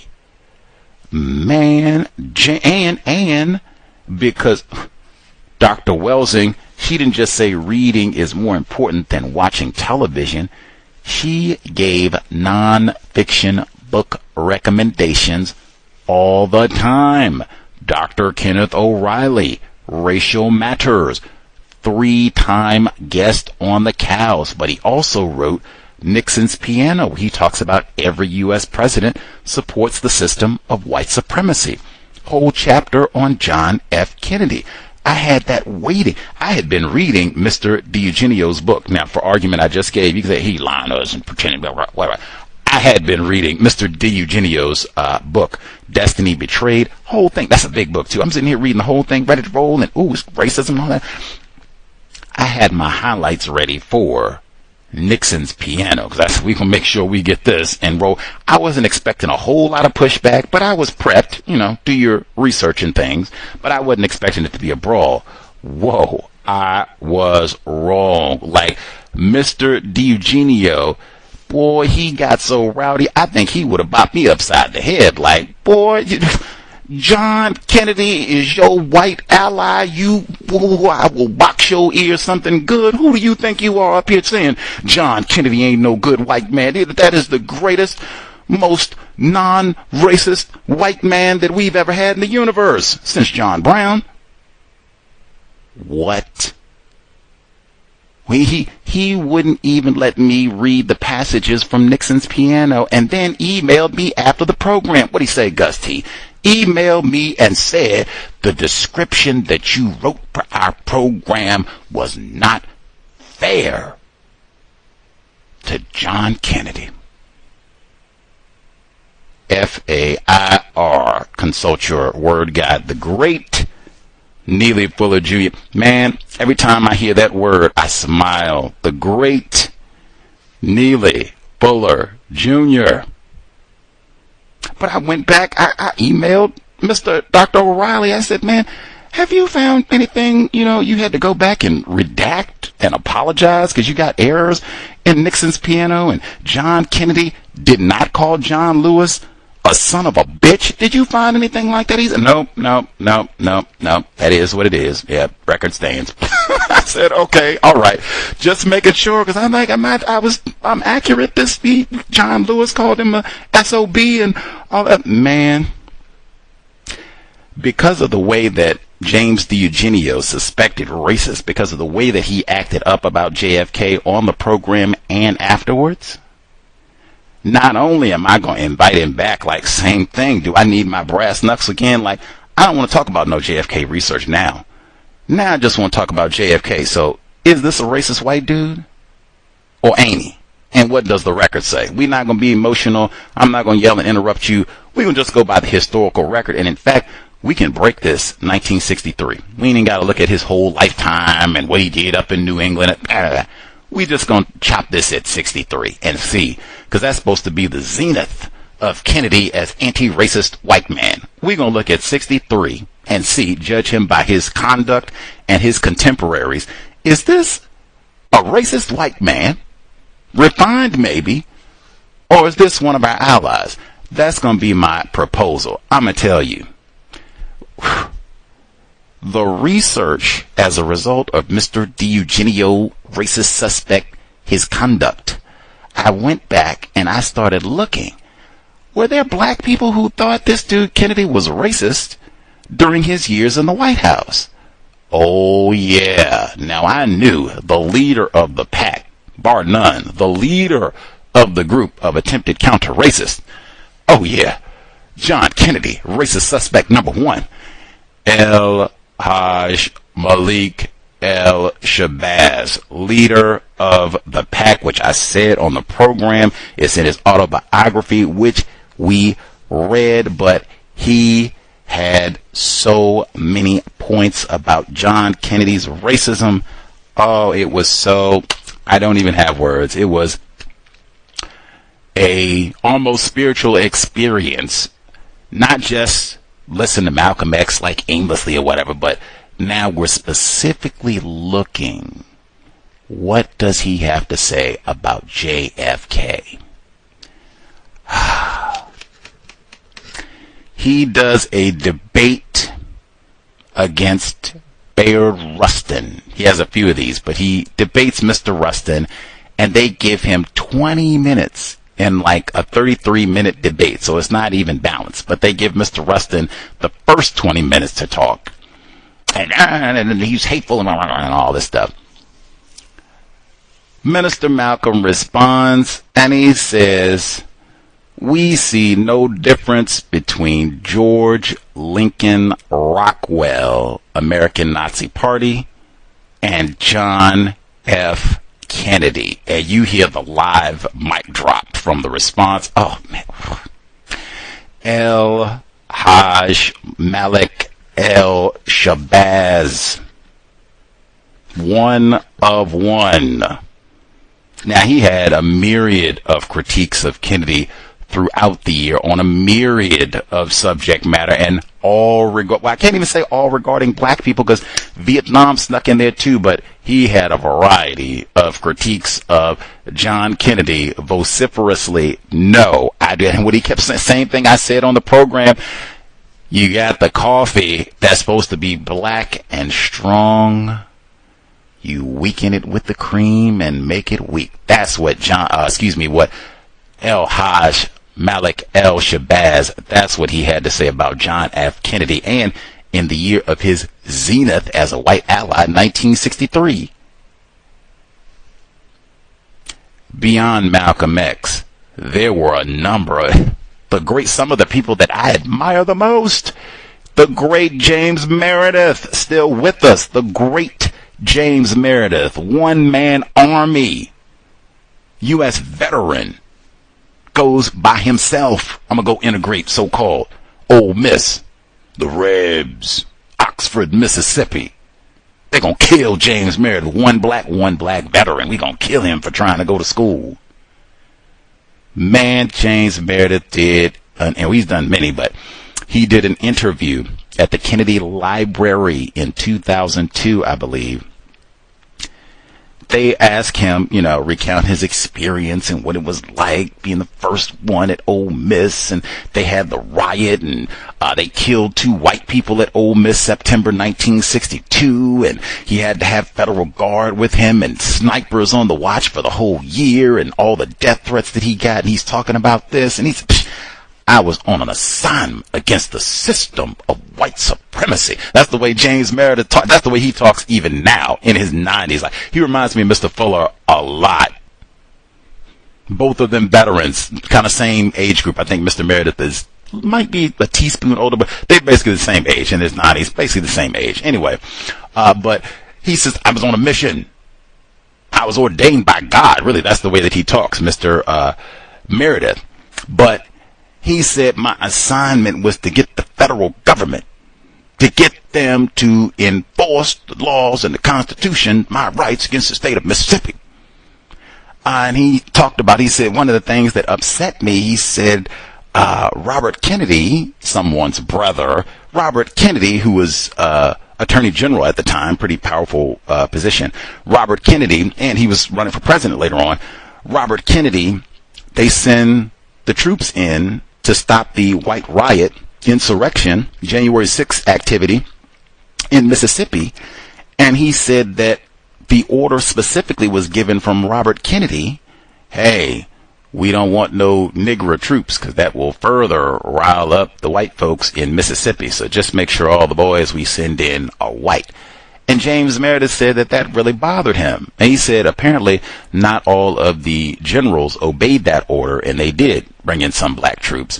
But he said that really bothered him. And when he was giving his talk at the Kennedy Library in 2000, he even paused and he said, since we're at the library, I won't call his name. Woo! James Meredith.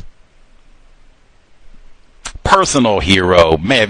If you don't know about James Meredith, particularly if you have connection to Mississippi, like research. They have books and all kinds of goodies like Counter Racist Legend, the great James Meredith. He did not talk like he thought. Yeah, that John Kennedy, that's a white man that's not racist. That's a regular ally to the black people. Right? That is not what James Meredith sounded like at all, even at the Kennedy Library. Were there any other black people who did not think Kennedy was a racist in the 60s? James Bevel, SCLC, one of Dr. King's homies, Southern Christian Leadership Conference. James Bevel in Birmingham, which I did mention when we were talking to Mr. DiEugenio.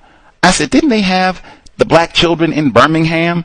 They put the dog, we talked about that with the racist dogs all the time. They put the dogs on the black children and everything. I know a whole lot of black people were upset with Kennedy's conduct during that time period, saying, hey, y'all could have sent troops down to stop all of this. Why did Bull Connor get to terrorize black people and turn water hoses and dogs and all the rest? Why is all this being allowed? I know Mr. Bevel. What did he say about Kennedy? Did he say we got a white ally in the White? No, that is not what Mr. Bevel said. Mr. Bevel said that fella that calls himself the president in the White House is a punk.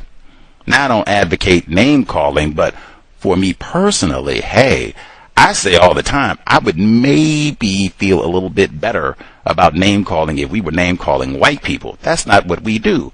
We sit around and name call Gus T, people classified as black. James Bevel said, I'm not even going to call his name. The punk in the White House. Like, woo. So I'm going to take it, Mr. Bevel, you do not think John Kennedy is a white ally. You do not think. Okay. Mr. Bevel, man, it's a LinkedIn. You can even see the flip-flop. What you mean the flip-flop? There were black people who thought that way. Yes, John Kennedy, ally. That's a good white man. Yes, Campbell. Yes, that's true. When they bombed that church in Birmingham, hey, the Birmingham connection, Alabama, such a important location. When they bombed that church in September of 1963, a number of those black people who were, that John Kennedy is all right, dude, blah, blah, they didn't sound like that after that church got bombed. James Baldwin sounded quite a bit different after that church got bombed. He was kind of in that group. Hey, John Kennedy, they doing the right thing, but they bombed that church. That impacted a lot of something about children, you know. They killed those 4 little girls in Birmingham, and yeah, man, this John was, and they didn't even prosecute, just like Stephen Lawrence. They didn't even prosecute anybody for that for years. Any hoodles, I'm going to invite, we'll see if Mr. DiEugenio, if he wants to return, and we will just interrogate JFK, refined racist, ally to the Negro. We shall see. Speaking of guests, we should have white guests on the program on April 15. I thought that was so apropos because that is tax day here in the U.S. We should have a white guest on talking about racism, white supremacy in the area of economics. New book. I've been on my grind. The Seattle International Film Festival it's always in May. You know, I guess that's one thing I will say. If you live in a city or in an area where they have a film festival that's close, they generally are at the same time every year. So once you lock in, figure out what it is, bam, you can lock in. I say, hey, see if you can get press credentials. That way you can go and get all the goodies and go do some Q&As. You can ask some questions about racism, white supremacy, do a counter-racist experiment, write some reviews, all of that. Be great. But once you figure out what it is, lock in, and then you can attend every year and maybe get press credentials, and you don't even have to pay any money. Win. And you can talk about racism, so you're right back on time and energy. Anyway, but we are doing the program on the 15th for tax day, super apropos, discuss economics and white supremacy, racism, normal time, 8 p.m. Eastern, 5 p.m. Pacific. It is a new book and the relevance to the film festival that is encroaching. It'll be next month, so I guess I'm about to see an explosion of new films that are coming out or about to come out for 2026. Until we get to then, I am going to make a point of emphasizing, I guess you could say it's bragging and or standing by your work. Man, I think this is a rare point in my life. I have read more books that were published this current calendar year than I have seen movies or even TV programs that were published this current calendar year. Now that is about to end probably I think after the film festival, because they can see dozens of films in a short burst, so it'll be hard to get that balance back. But at least at this point, I have read more books published from this year than TV programs, movies. Crazy. And even just why is that significant? I have said for some time, there are so many books published about racism. It is staggering. I was not aware of this until very later on in my counter-racist studies, but there is no contest. The subject on the planet is the system of white supremacy. I'm not even talking about all the books that are published around the world in all the languages where I would be illiterate. I'm just talking about books that are in English, some of them beyond the U.S. that you could read that relate to racism, many of them directly. It is, and just they keep coming and coming and coming. Some of them coming out this week. Reading, more important than watching television. We have done our part to at least advertise and encourage reading of new nonfiction books, continuing the pattern on Wednesday. Even Dr. Keel, that's not a 2026 book, but that's right at the end of 2025. I think he said November of 2025. So, man, we've been right there. Very, very new publication, but that book is all about racism. Let's see. Neutralizing workplace racism. Still even going backwards. Tumbling dice privileged black male. He dialed in to ask questions and or report about his current workplace situation. He talked to us before about being falsely accused on the job. All kinds of things. You stole our weed whacker. You were discourteous. Or they didn't just say discourteous. They said he threatened to shoot a white teacher in the head. Just the most absurd accusations that you can think of. Even, I think they had enforcement officials there once. They said he had stole a cone from the construction site. Like, I shouldn't be laughing, but I mean, it's just an endless barrage of accusations that you did this, you stole this, you smacked this person, you stole this, you raped this person, just on and on and on and on and on. So the most recent one, when he dialed in this past Thursday, he said it was a white woman, the teacher's white woman, and it was, I guess, some issue with seating on the bus, and maybe they didn't have enough space left to get all the children on so they could get them out of there, what have you. And he seemed like he was trying to be helpful. If it's not enough spaces, or if I can call the manager and see if they can get another bus, and maybe it'll be 15 minutes or so, and then they can get, if it's any children left over, boom, we can get them picked up. Let me know what you need. Very reasonable, not cursing, name calling, profane, seeming like he's going by protocol. And even, you want me to contact someone to see if we can get this problem solved. He says the white woman teacher gets off the bus, goes, talks to another white teacher and says, oh my God, he's not, I don't know what she wanted him to do, but I guess that wasn't it. He says, well, we can get him in trouble. And he says, you can literally hear them, even on the recording, conspiring. We'll concoct, lie, and say such and such and report him to, the principal or whomever. So they call him in and say, you were nasty to the teacher, blah, blah, blah. They review the footage and find out that that's not true. And so he says, I want to know what to do. I want to escalate and make a report about all of these false allegations. He said he had talked to the vice principal. She recorded the different dates and incidents of when these lies have taken place. And she said, okay, I'm going to get back to you. We're about to have our weekend and I think the Easter break too. But I'll get back to you once all that's over. So the break ends. He comes back. I think he said that she saw him and scurried away to her office.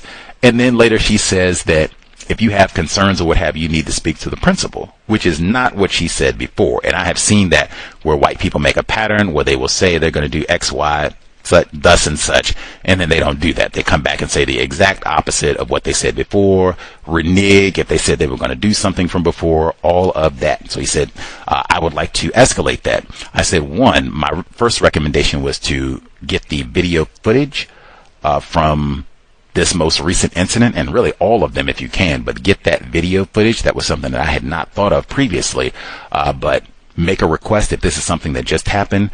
Make a written request.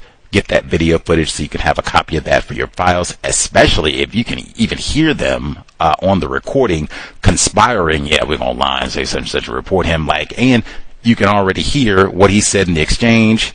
Professional, courteous.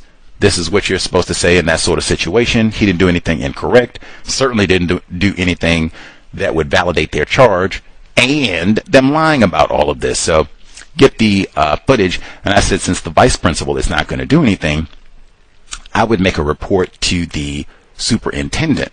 I said I wouldn't make a 20-page indictment or anything like that, but I would make a report. You want an investigation? I would give a short summary, bullet points really, with dates, times of the previous false charges. Just you can give date time with the weed whacker, date time, whatever the white woman said you were nasty to her about, getting extra children on a bus, the construction cone. Just go date, time, all of these different charges and what have you, and the fact that the weed whacker, get that on there because they wanted to search your vehicle. All of these charges happening, and in relatively a short period of time, all of them being unfounded. Why does this keep happening? We're having to waste all this time and energy going back and reviewing video footage, and this didn't happen. This didn't happen. I thought we're supposed to be here to serve these children. Really, make sure these children get educated and transported safely. Is that the goal? Or are we here just lying and fabricating reports on staff? All in the question lane. But anyway, I said I would contact the district attorney and I would request to get video footage to, add that to your file so you'll have evidence, and that can be a part of the report moving forward. And I would request video footage for any of these incidents that happen moving forward. Hopefully, we can get this nipped in the bud. But if there are going to be any incidents moving forward, every time make a request, get that video, should be a part of your file. So, and he was asking for people specifically who are educators, tumbling dice, who are educators and or in the California area, if they have more knowledge about the school system, the rules, procedure, that would be helpful for him to get this problem solved so he's not having to go in and deal with false charges every day, every week. I know we do have folks in the California area, but I checked once the program concluded, because I was curious myself, like, can you get the video if you are an employee? Can you get the bus footage for your personal records and all that? So I go check online. I always, double check your own policy and procedure.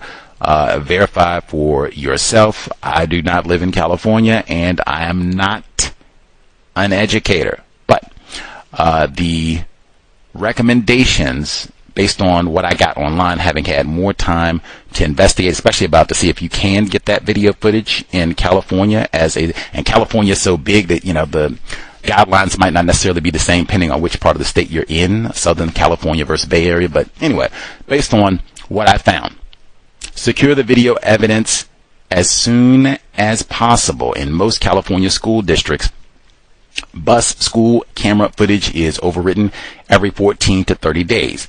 Submit a written request.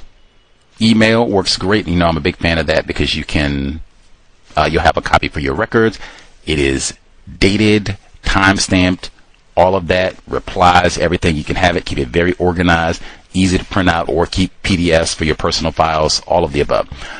So submit a written request to your supervisor and the school's transportation director to preserve all video and audio footage from the specific dates and times of the alleged incidents. And really, if it's possible, if you can get audio video for any of the previous incidents, that would be great. If that's not possible, at least get the most recent one where they were going to go out. You can hear them lying on you and all that, conspiring.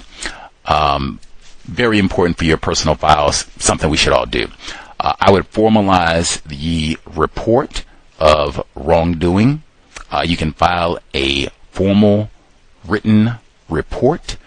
They might say complaint for legal purposes, with your school district's human resources department. And if you have a private, I don't know how the hiring situation is set up for you, but I would also file a report with your private bus company if that is a part of it. Explicitly mention that the teachers, that this is a pattern of these false allegations. This is not one time. This has been going on repeatedly, and every time. It's not that, it was a little bit, I did use the weed whacker, but like every time it has been demonstrably false, and they are just fabricating all of these charges, wasting time when we really should be taking care of these children. But emphasize that this is creating an unsafe and hostile work environment. Every time that one of these incidents happen, if you have a union representative, I would contact them as well with the same information. You could even CC the union representative, HR, superintendent, or you could contact them all individually, but they might all get the same report in terms of what you are requesting with an investigation to get this misconduct stopped.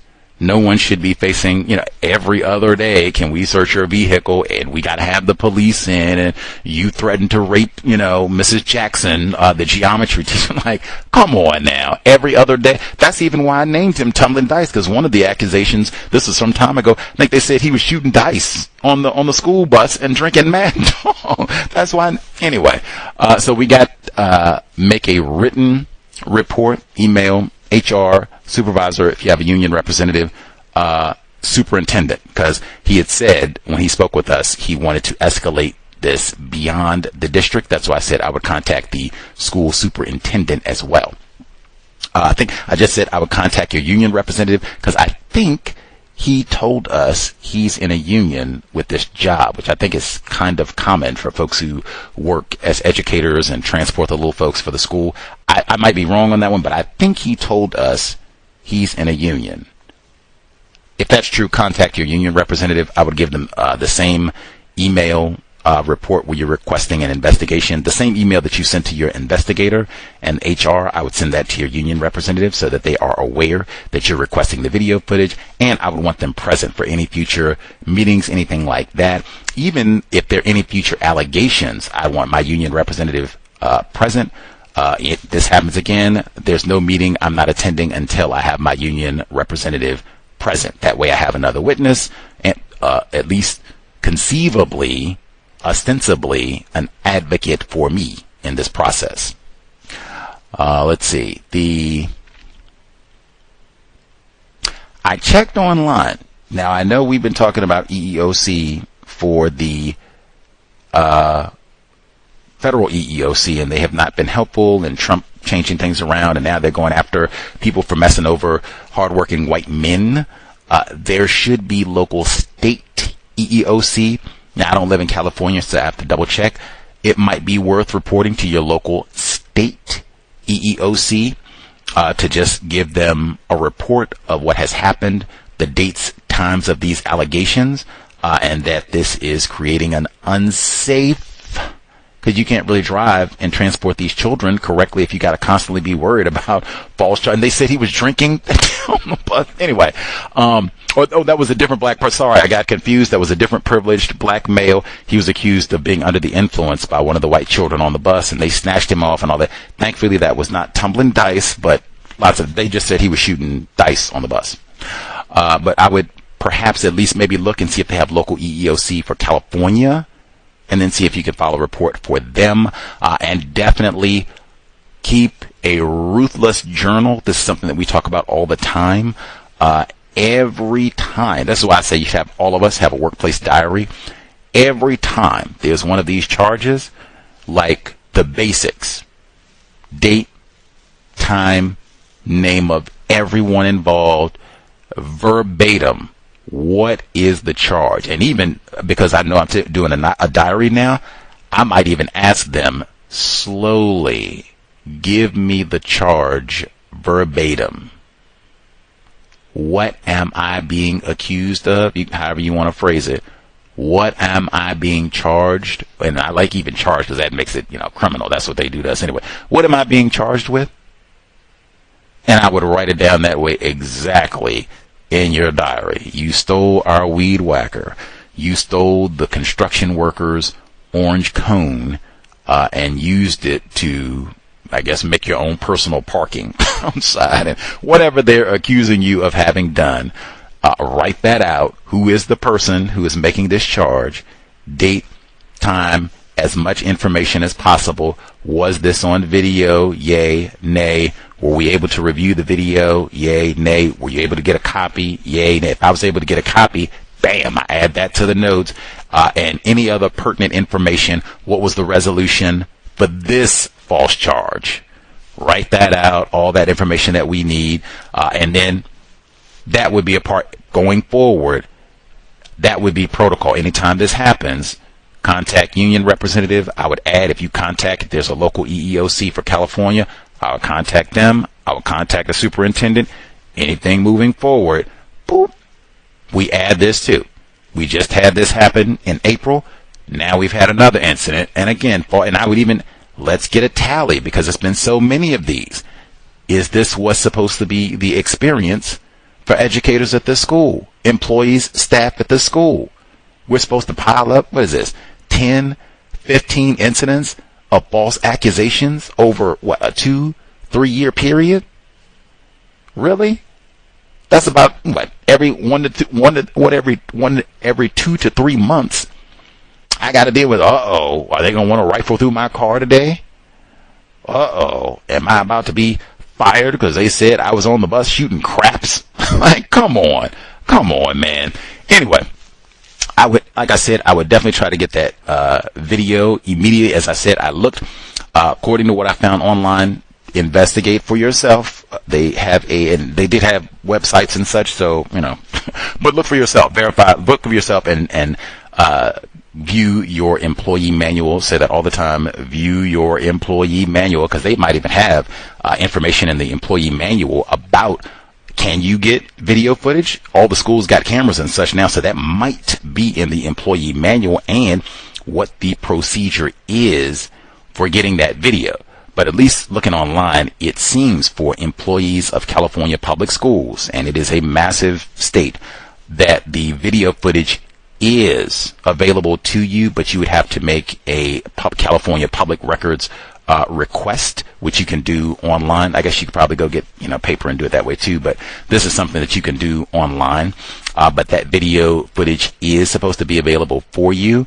That either you have access to view it yourself, and or you should be able to get a digital copy for yourself.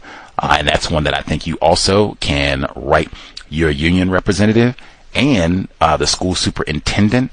I can, if you want to check the process for that and see, I'd be willing to help see if we can walk through that. But I think that's something that you can do, and I think that's something that you could do online as an employee, to make a request to get those records. It seems at minimum you should have viewing access at minimum as an employee, and I think the only concern that I saw was children in the video, and I think they said that they can make it available and they can blur out the images if there are other children in the video. But if my memory is accurate to what he told us, I don't think there were children on his bus at the time. That might not be true.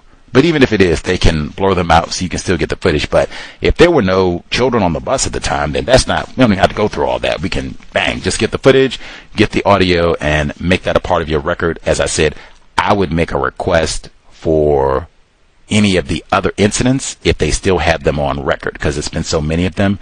Try to get them all, and then moving forward, make a request for the footage for your personal records every time. Check policy and procedure if they have any information in there about that process.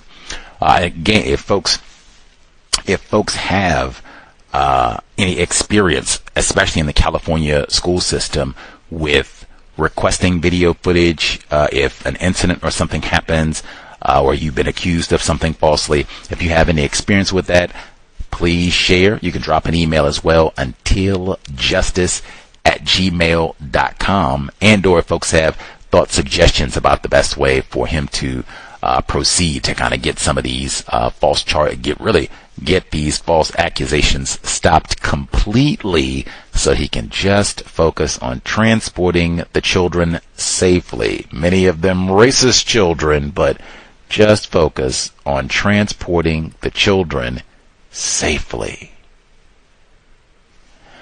Okay, that's it. Audio segments that we heard at the beginning, and then we'll see if folks have thoughts to share, suggestions for tumbling dice. Pause. The great Bob Law, former COWS guest and talk radio legend, passed away at the age of 86. You could live a long time. Longevity has its place. And I think if there were no system of white supremacy, there might be lots of folks, black people, non-white people, living, doing it like J. Strom Thurmond, lived past 100 years old, here and got your mental faculties and all that good stuff. that would be real common. That said, Bob Law to be here for 86 years as a black male, wow. And had, his faculties and what have you, not like he was having all kinds of medical difficulties and such. He was a guest on our program. We talked about the passing of Maurice White, Earth, Wind, and Fire. He didn't sound like he was stumbling and fumbling and, I can't talk to y'all, but only 20 minutes. I got to go take my medication, Gusty. I can't be. He didn't sound like that. He had all his thoughts together and sounded sharp, accurate, good memory. Man, how did you do? We should have asked him, how did you do that, Mr. Law? Dang, 86 years and he looked good, looked healthy. Man. And talked about racism, white supremacy for quite a bit of that time. Salute. He is in the archives. You can hear Bob Law speaking constructively, generous with his time and energy as well. But the great Bob Law passing away at the age of 86, a long line of black journalists and black broadcasters trying to do something constructive in the system of white supremacy. They had the report about the fertility rates in the U.S. I think Dr. Francis Cress Welsing would have had a lot to say about that. I think that is going to make the system of white supremacy much more explicit as we move forward. That also because white people already not having children, and then you seeing these fertility rates, and then white people aging, I think all of that is just going to, if there is any sense of anxiety or fear, oh my goodness, there's too many non-white people and they're having more babies, and what we gonna do, and the Haitians, if that is true, all of this will exacerbate that in terms of the low fertility numbers, and it will just make it much more explicit. If it is a system of white supremacy, well, that will be revealed. And I even humbly submit, if what I say is false, not all white people are racist, we are going to find out, is that true or not? I just think it will all be more revealed. It's just going to be more explicit about what it means to be white. If this is all true, and if Dr. Welsing's theory is correct, people classified as white, they are really concerned, anxious, nervous about their genetic survival. All that will be revealed, and probably in short order. Just keep paying attention. Let's see. Just keep paying attention. Had the report on First Post, we can't concentrate. And I submit, by racist design. Now, whether that's Zuckerberg and these old social media companies to get us addicted, and they said you get on the TikTok, they said you got about 30 seconds. That's your attention span. You're not going to be able to read. I was going to say a book. You can't even read a paragraph if you only got 30 seconds of paying attention. Read a book? What? Man, but what I said with Michelle Alexander, that's about all you got time for 30 seconds. If that's all you got, look at the cover, read the full title and subtitle. I think you can just about squeeze that in 30 seconds. You don't have to flip no pages or nothing. Just read every word on the front cover. You can get that in 30 seconds, and then, woo, let's go see something on YouTube. Great. And then you can just think about, man, that thing said New Jim Crow, didn't it? It didn't say System of White Supremacy. No, it didn't say that. It said New Jim Crow. Anyway, can't pay attention.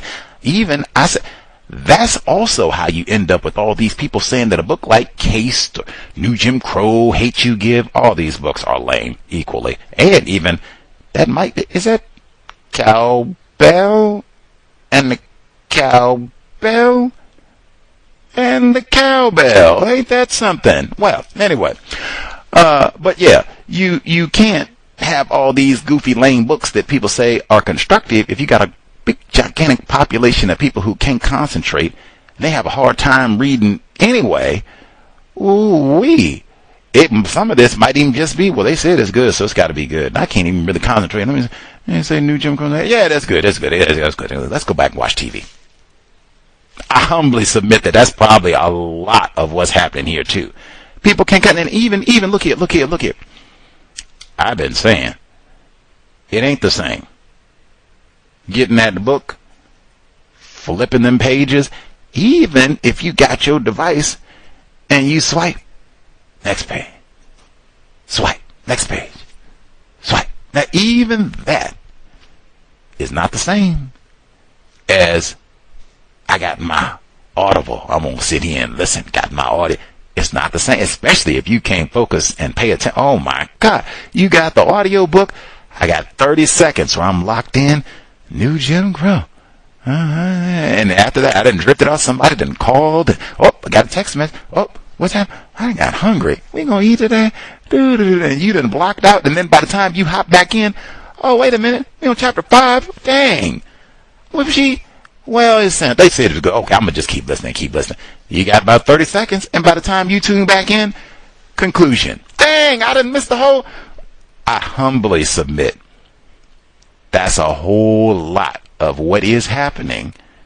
I'm not even saying it's exclusive to non-white people, because the report about concentration, they didn't really say anything about white people or non-white people. It was kind of a general, widespread problem. True. I'm just saying, dang, if you got lots of non-white people, we are already victims. We're in racist schools with racist teachers who don't want us to read, and they just want us in front of a screen and TikTok and YouTube all day anyway. Man, I don't think we all of a sudden are going to turn into the most attentive counter-racist scholars once we get to Audible. I could be wrong. I don't think so. You have children. We've been saying for a minute. We had a listener who wrote in who said, man, that screen time for the children is lethal. Lethal. You don't want that, man. We've been saying, if you have a child, you want to wait as long as possible before you give them a phone. Even that's why I say, hey, before you have children, we talk about, research, get some books, parenting, and counter racist. How do we talk to our child about racism? Go talk to other parents. Even if you already have children, go talk to other parents. What's your parenting philosophy around the phone and such and the screens? What age did you give your child a phone? 7, 10? Okay. What has it been? Problems? Whatever. How do you regulate their usage? How often do you check the phone? All that. Ask them quite like before we get to all the nonsense that we watched on TV and everything. That would be great information.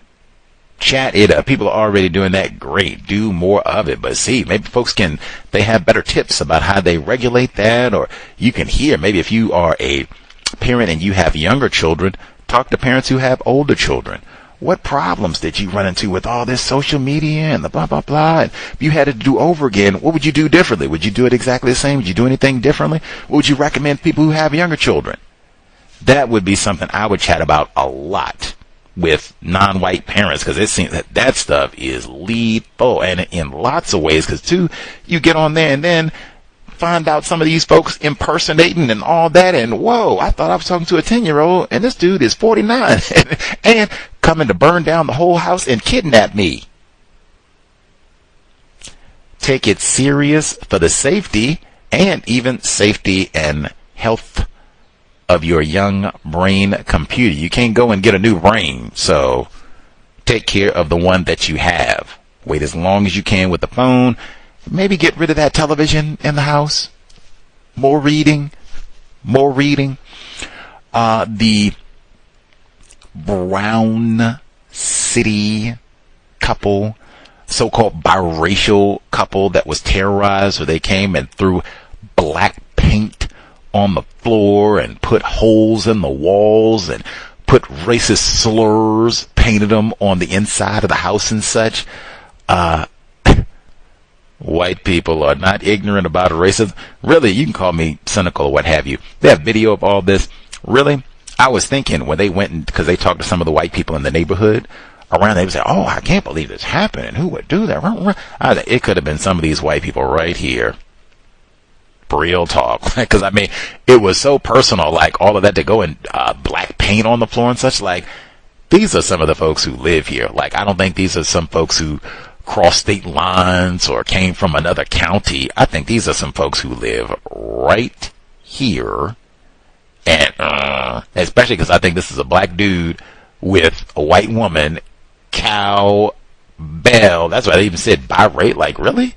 It's a biracial couple? They even said, really? That's what I thought they said. That's a so-called interracial couple. I didn't know they call that. Did they call that now? That's what they call it? That's what the young people call that. That's a biracial couple. Anyway, I think some of their neighbors, maybe even some of the white neighbors that were on camera talking about what a shame this is that this happened, might have been the perpetrators. I could be wrong.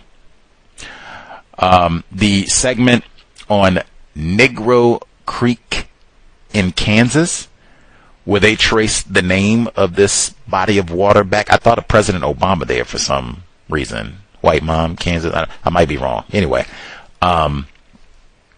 they said that they were contemplating changing it. Now, I've talked about this sort of thing for like years, at least a good decade. I've said just my general code rule, I'm opposed to the name change if it's named after a race soldier or anything like that. Keep the name. Keep the Strom Thurmond statue. Just keep everything the same. Put correct information up of the system of white supremacy so we can all be informed. But keep it until we replace white supremacy with justice. We need all the reminders possible. We're in a system of white supremacy racism, so we need all of the paraphernalia of said system. Now, keep Negro Creek. That's my general policy. But when they started going into it, they were like, oh, this is named because this black person was trying to escape and they committed suicide right there. Like, huh. When I heard that, then I was thinking like, oh, maybe we should keep it as Negro Creek. I especially started thinking, keep the name Negro Creek when they started coming with the suggestions like we're going to change this and call it something else like Liberation Creek, Justice Creek, or something like that. I was like, wait a minute, y'all said this was for the slave who committed suicide right here, who was trying to... No, I don't. Dr. Cambon, he's a big proponent, Liberation Square and that sort of thing, and justice, I get all that, but he did not obtain any of that. Like, Negro Creek, let's just keep it, put a sign up so everybody's informed why it got this name, blah, blah, got all that, but yes, keep it Negro Creek. The segment, and I did appreciate them saying the decision was not up to us. It was going to be the Department of Interior. I would love to see pictures of the current U.S. Department of Interior. Let's see who those federal employees are and how many Leroys and Lakeishas are in that group. Speaking of Negroes, Lake No Negro. My heart is always a tad partial to Pacific Northwest here, my beloved Seattle. Portland, like, we could leave, let's see, it is 7:17 p.m. Pacific Daylight Savings Time. If we left right now, we could, like, immediately hop in the car. I think we could be in Portland before 10:30. It's not that far, it's not that far. I've been to Portland just on accident, like a couple times. It's not that far. The new documentary, I'm even kind of crossing my fingers and hoping that the Jailblazers documentary will be at the film festival, even though I think it will not, because that's like a Netflix exclusive, but I'm at least hope. But the documentary, the Jailblazers, pretty much is going to all be about racism, about the black basketball player, black male privileged players on the Portland basketball team in the early 2000s who were thought of criminals and drug users and rapists and all the rest of it. But that particular chunk where they were talking about Lake Oswego in Portland, and it is beautiful. I've never been, like I said, I've been to Portland, but I've never hung out that long in Portland. But it is beautiful.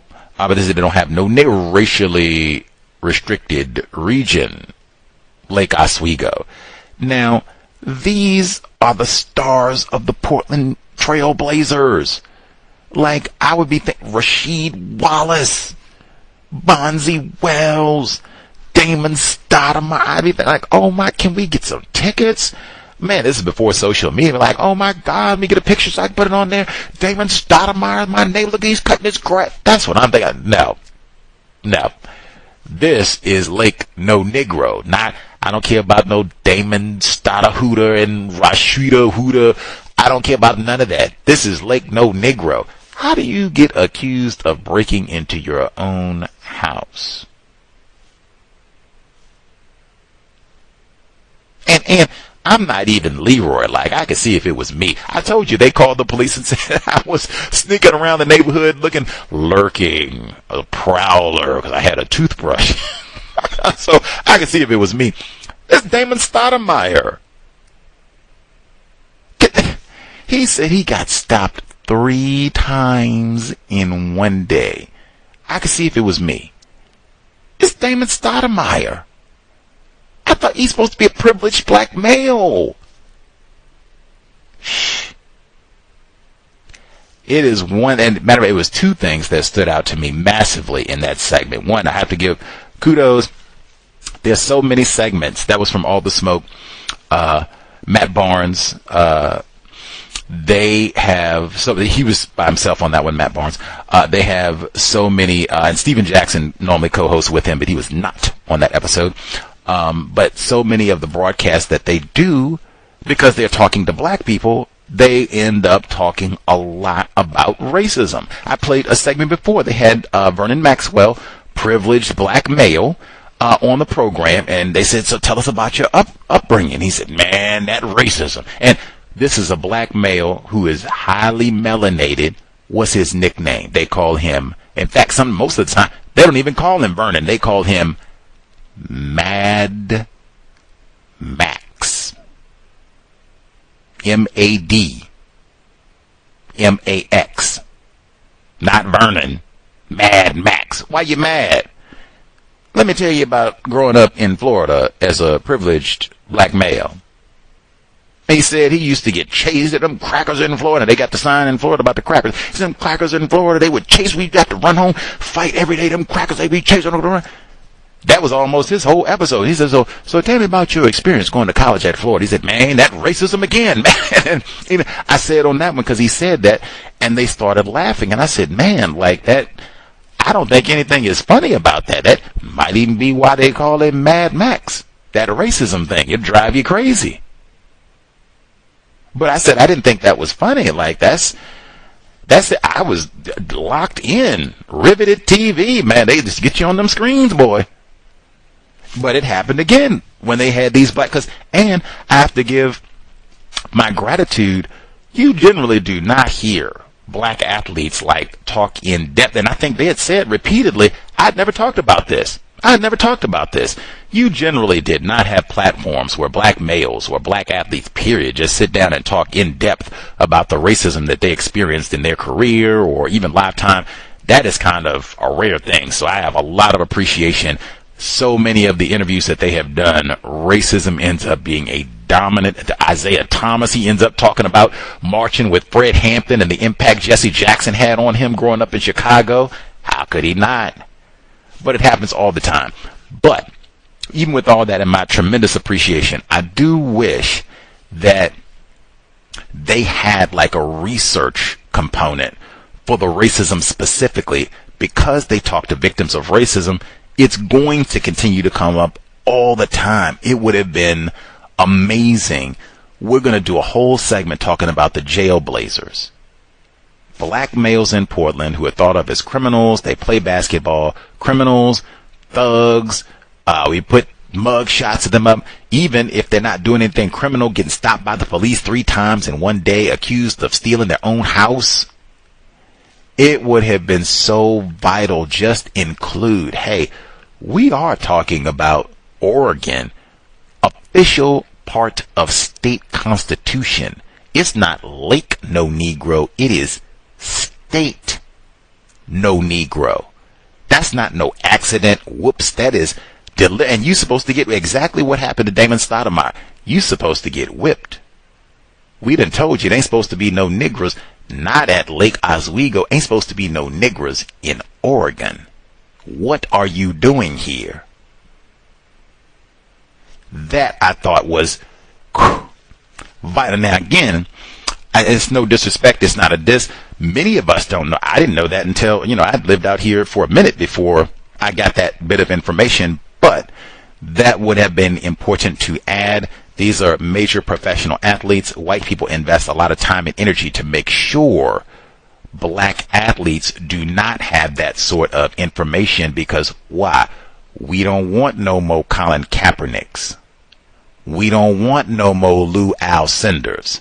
I'm saying it that way specifically because I was placing him in time at UCLA for a reason.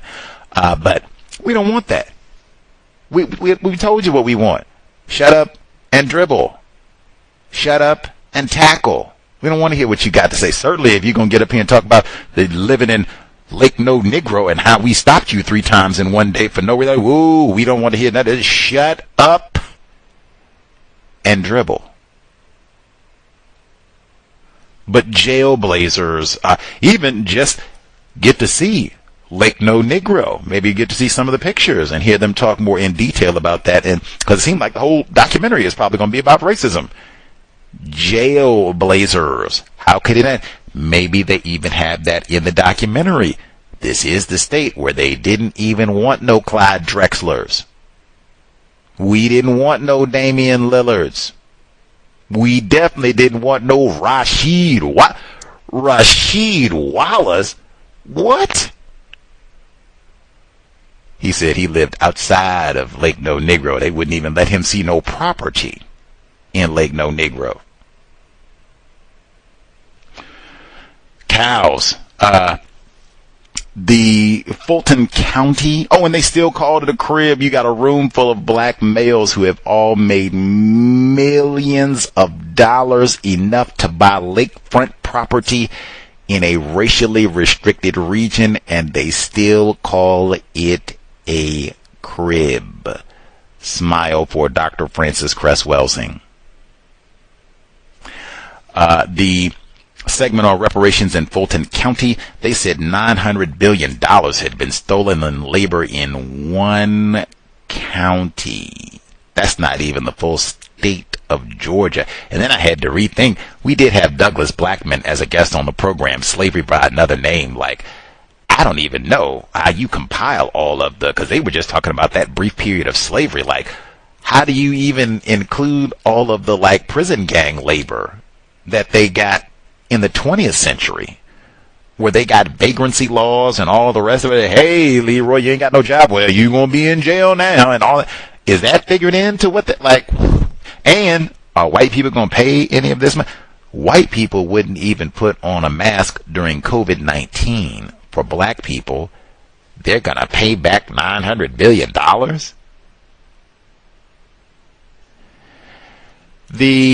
And even within that report, it was stated that we're all grateful for the reparations. And you can get a copy of that report. I believe I posted it. I was going to look while they were giving it.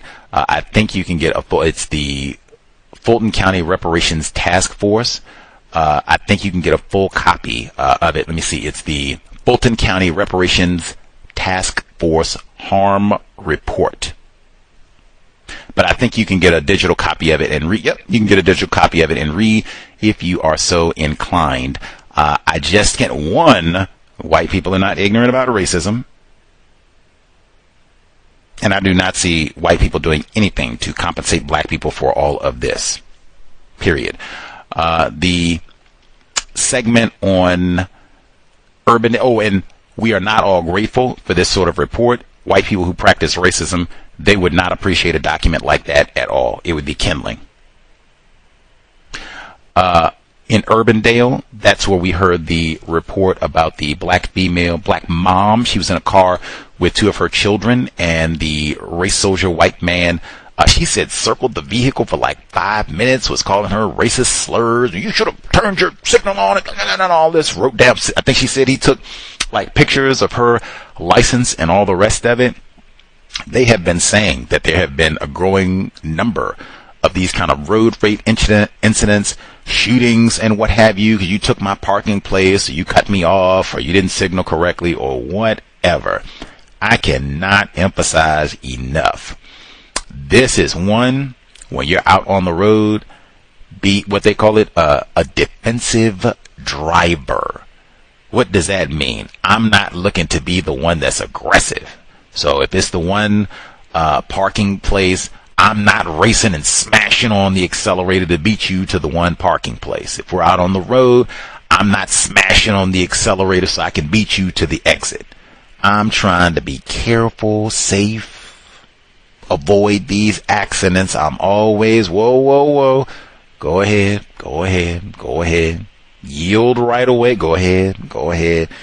Especially once you see, they done got riled up and you see they clenched their fist and I kill you.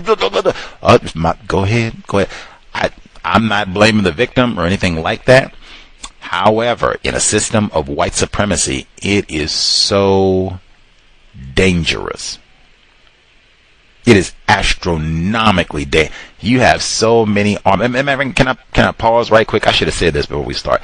This segment with the black female, and she's got 2 children in the car, and the race soldier circles around her car, and I'll kill you. This happened in Urbandale, Iowa. Geography is important. That's what I learned. I went to Wisconsin, boy. Geography, important. I told you, Iowa. I remember Mike Swanger. What else? Iowa. Whole state of Iowa, just like Oregon. They almost said, we don't want no niggers here. Urbandale, Iowa got plus 80% white people. It's about 5% black people.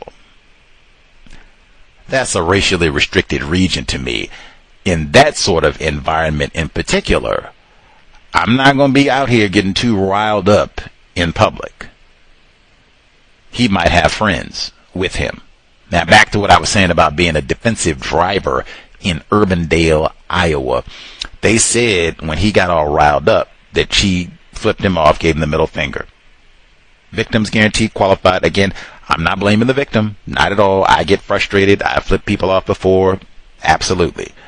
My recommendation for myself, all non-white people victims of racism, maybe especially if you have little people in the car that you're responsible for, do not do anything to escalate another driver. Like nothing. I do not think that's defensive driving. And the reason that I say that is because I've seen enough of these types of incidents. For some people, that's all it takes. That nigger woman put her finger. Where's my pistol at? That's all it takes. And even without the pistol, I guarantee you, if I got an opportunity, if I could ask her again, would you do anything different, or would you do the exact same thing if you went through this situation again? I bet you, I'd be willing to put some serious cash down. I bet you that black mother of 2 with her children in the car, I bet you she herself would say, I might do a few things different next time. Not blaming the victim. She was a victim, period. Her children too. I'm just saying that's kind of human instinct. We get mistreated all the time and have somebody cursing at you and got your children with you cursing and yelling at you. She might not have even done anything incorrect. It might have just been instinct. Like, who are you talking to me like that? Who do you think you are? Type of a thing. On the road, and especially now, 2026, man, they will shoot you for coming to my driveway too close. Much less you get out here on the road and act like you braked, or you didn't brake, or you signaled, or you didn't signal, or you took my parking place, or whatever. I got to kill you, at least shoot you, follow you for a good mile or so and curse it. Like, man, you have no idea their mental state. Are they on drugs? Is this a race soldier on drugs? I came out of my house to kill a nigger today, and it's coming. And even what I said, white genetic annihilation, it is going to be revealed. What does it mean to be white? Humbly, I would submit, you're out in public, it is so dangerous, dude. That's why I even say about the phone, those situations, like if something happens and a white person comes up and is, nigger this, being aggressive and all that, and I say, you pull that phone out, I've seen so many incidents, like for years, that just riles them up even more. Oh, I'm gonna give you something to record, and now I'm gonna smack you and all that. You got that? Put that on TikTok, if you will. That's sort of I've seen that for years. So try not to escalate. I mean, unless you're ready to die. That's the other thing I say now. Unless, hey, I'm ready. If it's going to be in the next 5 seconds to die. I don't think most people, if they got children in the car, I don't think they're thinking that way. Especially if they just left the house to go get asparagus. And now I'm in mortal combat with a stranger on the road. I don't think that way. I don't think that way by myself, much less if I had children. So I'm not looking to escalate. I did not leave my residence with a machete, a Glock. I did not come out here with Mortal Kombat.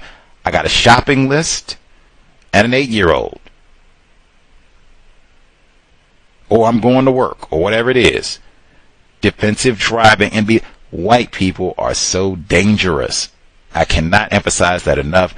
White people are so dangerous. You don't even know, really, that could have been an undercover enforcement official doing all of this. You have no idea. We have no idea. Or his brother is an undercover enforcement officer. ICE agent, who knows? Be defensive drivers. That's my recommendation. And again, emphasizing not blaming the victim. Race soldier to blame. And even you heard the police came out when she calls and they gave inaccurate information. Even what I just say was the officer who gave the wrong information and told her she couldn't file a report. Was that race soldier's cousin? Nephew? Brother-in-law? Uncle? Auntie? Next door neighbor? Childhood friend? Sorority brother? It's not that big a town. Urbandale, Iowa, it's not even 50,000. Small town. Sister, even that would be reason. Defensive driver. I did say that was a racially restricted region. It's 5% black people, over 80% white people in that town of less than 50,000. Urbandale, Iowa. Defensive driving. Defensive driving. And it's so many that I've played bunches of those. They have those type of situations all the time. And even more scary, I'm so glad I don't have children. I cannot imagine enduring a situation like that and having my offspring in the car. Ugh. If I could say one, that's why we have to speak honestly with our children about white supremacy, racism, what it is, how it works, because and that might even be one I can clear my throat one more time. White people do not care about children. I think it, or at least I hope a lot of us, even if I'm mad you took my parking place and you did this and you did that and I'm ready to curse you out and all that, and I look up and, oh, you got them children in the car. You know, counter, if you had them children in the car, I would get you good. I would hope at least some of us would, I'm at least going to calm it down because you got them. If you didn't have them children, though, I would, no filter at all. I don't care how many children you got back there. I'd get them too. Then cut. I'm like, woo. Anyway, talk to your children honestly about white supremacy, racism, because I've heard from black parents, you would be in tears with how quickly you can end up in a predicament like this in the system of white supremacy, racism. 5 minutes, it was calm, and now we're in mortal combat. Talk to your children honestly about the system of white supremacy, racism. We are in danger. And again, I'm not blaming the mommy. I'm not blaming the mommy. Not blaming the mommy. Retired firefighter in Florida. Did you have suggestions, commentary to share? Should be with us.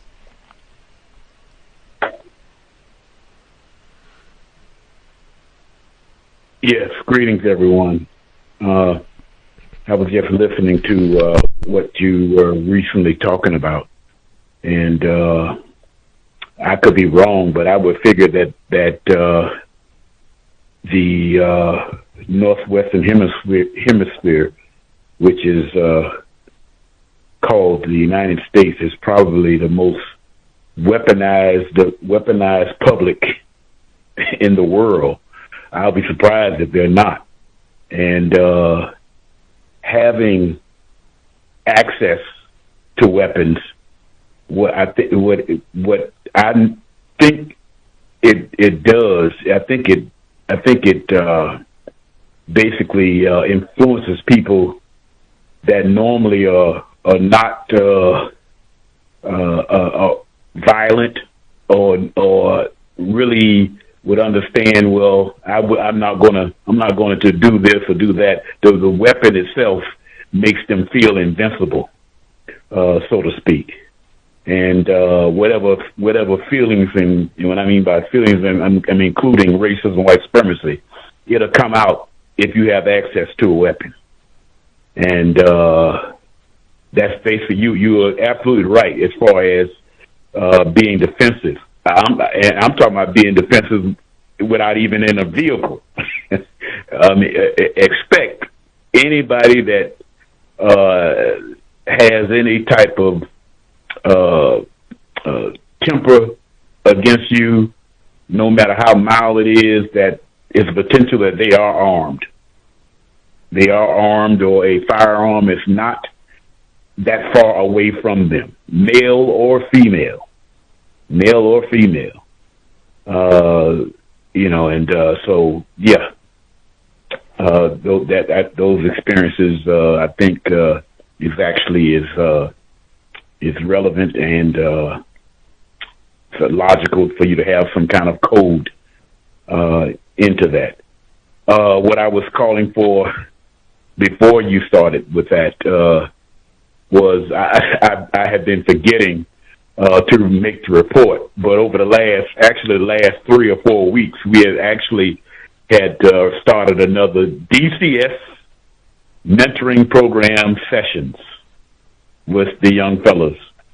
And matter of fact, last week, because of the date that the Reverend Dr. Martin Luther King was killed in the line of duty, I thought it was appropriate to show a brief film on him. It was when you're dealing with children, you don't want to make it long or anything like it was. It was something like an 8 minute film on Dr. King. And then what we do, instead of us doing all of the talking, we get them to talk by asking questions.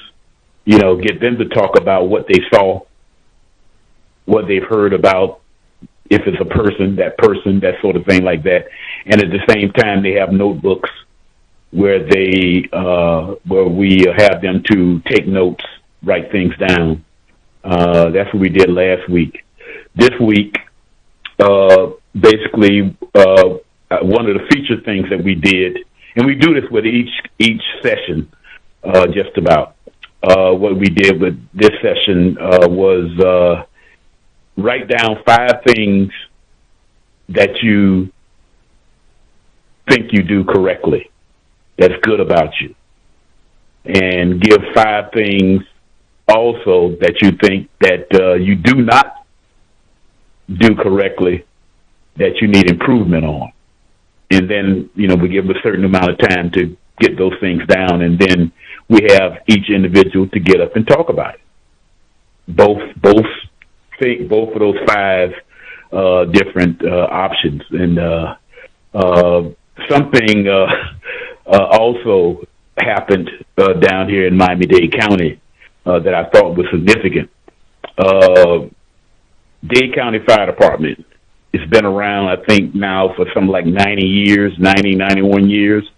The largest class ever, the largest recruit class ever to come out of Miami-Dade County Fire Department. It had 73 recruits that are going to be moving into regular fire stations and whatnot. They would be I forgot what the term is, probation for a year, that sort of thing.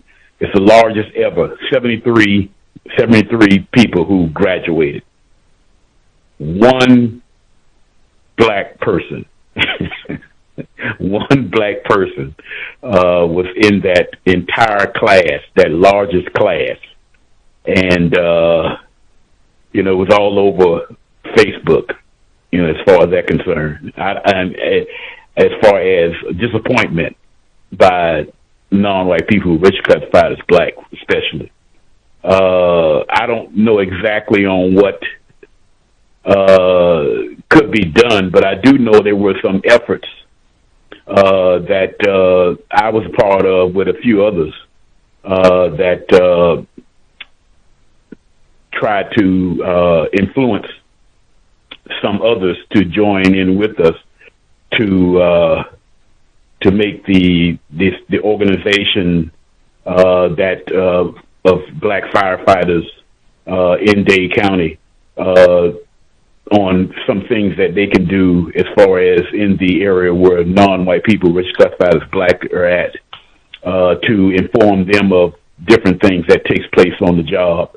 So if they see some things that they feel are not appropriate, as far as, even situations where they're, I'm coming to your house and you're doing things that are not respectful, which is something that does happen with firefighters coming into people's homes, and hiring, that sort of thing, that they would basically be notified of it, and they would help out in the situation of trying to solve the problem. What took place was Mr. Clark invited that one black person and his mother, his attempted mother, to the session today. The mother is also a longtime firefighter. And both of them came, and they basically talked to the boys in the session, and the recruit, graduated recruit, he also talked to them and answered their questions, because there's actually two fellows who want to be firemen when they grow up. And but they were they were very interested. Of course, the boys were very interested in what they had to say. It was a real good session. We have had over the years young fellows who wanted to be firefighters, and actually a couple of them, because we've been doing it for so long, actually have came back to the program as firefighters as far as what they do for a living. And they have, entertained and talked with the fellows, in the sessions and whatnot, that sort of thing. So that's basically what has been going on with me as far as the weekend. I actually could have done it, days ago, but I have some other things that I'd be talking about, and I end up forgetting about some other things. But that's basically what has taken place since last Saturday. Thanks for listening. That's all right. Retired firefighter. Grand. Got to hear the little folks. They got to hear some folks who made it through the program, and got to hear a parent. That is very constructive. Very constructive. Got next generation of firefighters inspired. Said he got a few little folks who, looking forward to doing the same thing later on. Like, bravo. Now, I will say, those numbers, that is, dedication to the system of white supremacy. He said 73 graduates. I think he said that's the highest, most graduates they've had in one ceremony. 73.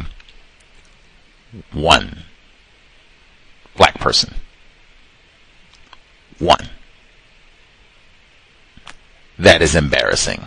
And now again, I was told by a person classified as black that white people, they making an exodus from Florida. It's too hot. Oh man, They pale, ain't got no melanin. Oh man, they got to get up out of Florida. They ditching Miami, Tampa Bay, St. Petersburg. Oh, I don't even think they stand in Jacksonville. That's what I was told. If that's the case, we're going to take over the fire department, right? One graduate. Not by accident. And that's all kind of, and it's not like they don't have no black people in Florida. So, but that's fire departments all across the land deliberately have kept black firefighters off the department, and then they come up with all the different reasons and such, and they couldn't pass the test, so they weren't on time, and we don't want no more Opalaka 3 or whatever excuse that they have. But 1 out of 73. That sounds like the statistics that I had for the Nassau police departments up in New York, Nassau County police departments, where they had like less than 4% of the black applicants say, hey, I want to join Nassau County Police, man, help protect and serve. I think they rejected like 98% of the black applicants. That's about on par. And even the one black graduate, nepotism, bomb on the fire department. That was cool that they were able to speak to her too, but even that, like, dang, only reason he got on that, she could tell him all that, and they're gonna try and get you right there. Yep, that's what I told you. Mom told me that one. Okay, got that. If you don't have that sort of hook, if he had just been a regular old Leroy, mom had worked at the school, say she had been a teacher, say she taught geography. I just said that's important. His mom taught geography at the school, and dad was he worked at the furniture store. Could he have, you think he still would have been one? No. That is, I was going to say embarrassing. Dedication to the system of white supremacy. And he mentioned that he was telling the young folks they were trying to inspire the next generation of folks who want to be firefighters. Great job, super important. Just reading and talking about the California wildfires. Black people suffered there, having great firefighters who do great work, just work, very important. But he also talked about sharing information with the little people about Dr. Martin Luther King Jr. Also very important. Don't want to have victims of racism be ignorant about Dr. King and his efforts helping black people. Certainly dying helping the sanitation workers, April of '68. But certainly make sure that we have black people who are informed and even encourage them, just the way he's inspiring the next generation of firefighters, but encourage them to learn more about Dr. King and why he died, what he had to say about John Kennedy, and all the rest of it. Keep it up. Great work. Even the defensive driving, glad we got that in from a retired firefighter about defensive driving, safe driving, if you will. I think at minimum that should be something to keep in mind. They had all those reports. We shared a number of them right here about the increase in gun sales during COVID-19, 2000 and forward. Man, you have, and white and non-white people. You have so many people, and I mean legal. I don't mean the great Negro spiritual driving dirty. I mean, you have tons of legal gun owners who have their pistol in the car with them, under the seat, or they got their concealed carry, got it on their person. They are Philando Castile, legal gun owner. I got my pistol with me in the car. Man, that is not the time. And particularly, as I said, when they've already shown, I'm mad for whatever, even if you did something. My bad. I'll, pray on that, try and do better. I even say, maybe we all get one of those stickers and put on the car, student driver. So they say, oh, that's moron just learning. He just got his license, trying to figure it out. Yes. Even if you've been driving 50 years, you just put student driver on there. So maybe they'll be a little bit more patient with you. But man, it's so many people that got firearms and so many people who have mental health problems. So many people are racist. So many people are anti-black. List goes on and on. 4 billion defensive. In fact, retired firefighter. He told us. He said, my privileged black male son out on the road, coming back from the gym, not out looting the town, had vehicle trouble. They're on the side of the road, called, trying to get everything straightened out. Some random race soldier. Huh? What's going on here? Problem? Looting? Raping? What's going on here? He got a pistol on his side. That's what I'm saying. Now, they the same thing. They could have been, what you doing coming up around here? Who you think I'm privileged black male. You don't talk to me like that. I'm the son of Opalaka 3. And it could have been a very different situation. Defensive. Just having that. Fuller talked about that. We are in a system of white supremacy, racism. It is extremely dangerous. Killing black people is nothing. But we will Trayvon you in a minute. Killing a black person is, especially you done got mouthy, or you forgot to turn your signal on, or you took my parking spot, or you riding dirty, or you ain't got insurance, and on and on and on and on. Just, defensive. It is, might have a weapon, even a machete, because I seen that. They had a case, it was road rage, and the person got out of the car. They didn't have a pistol. They had a machete. That's what I'm saying. Like, you have no idea the mental state of the person in that vehicle. Did they have a bomb? Is this Tim McVeigh? Defensive, and I can't say that, especially if you have offspring. I am so glad I do not have children. Oh my God. I would feel like crying every time we had to leave the house. But especially if you have black children, defensive driving. And because I've seen so many of those road rage cases where there have been black children in the car. Didn't matter. I'll kill you.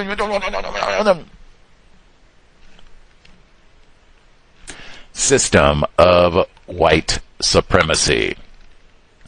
Much obliged, retired firefighter. If folks have suggestions, thoughts for tumbling dice, black male driving the school bus and subject of repeated violation, false allegations, they would be violations, but false allegations, let us know. I'm encouraging, get that video footage. We'll revisit on Thursday, neutralizing workplace racism. We have educators in the California area. If they have experience obtaining the footage from the workplace, share, and or any tips, thoughts about how you would try to get this stopped so you're not facing these false charges every other day, every other week on your job, at the school specifically. Much obliged. Hopefully worthy of your Saturday evening. Invest if you think the C.O.W.S is constructive. Hit the blog, racism-notes.blogspot.com. racism-notes.blogspot.com. PayPal button in the top right corner. You'll see the links for PayPal, Cash App, Venmo. Hopefully worthy of your time and energy. The Amazon wish list also linked on the blog underneath the Cash App, Venmo links. Much obliged to all the folks who've nabbed an item or 15 over all of these years. Sobriety would be best. Even that situation in Urbandale, Iowa, if that young lady, if she had a little bit of the mad dog and then went out and this race soldier comes and now They say you don't make the best decisions under the influence. Even that. Thank goodness. Seems like she was sober so she could think, make better decisions and all that, keep herself safe. That alone, because it's so dangerous, you really want to make sure you got your faculties together. You leave the house. Ooh-wee. I hope don't nothing happen, but just in case, man, I do not want my brain computer swimming and I can't even think straight, and oh no, now I got to make a decision to save my life. It is very common in the system that white people have set up. Creator, we ask, remind us, stop saying not all white people are racist. Remind us, stop name calling people classified as black. It has been time. Replace white supremacy with justice. Immediately, we will be here Wednesday, tax day, 8 p.m. Eastern, 5 p.m. Pacific. White guest. I think I can even say it quick. Man, I've been saying that black people, they snicker and mock me for bringing up the health concerns around the California wildfires. They have whole reports, scientific studies about, they call it serious communication problems, informing non-white people who are victims of pollution about the environmental racism impacting their health. They were talking about California specifically. I have experienced that directly. Cow signing out. Can I say, reading nonfiction more important than watching television. Cow signing out. Thanks all for tuning in. Nigga, you so brainwashed. I'm a victim, brother. No problem. You're a victim. I'm a victim of 400 years of conditioning. Shut up. The man has programmed my conditioning. Even my conditioning has been conditioned.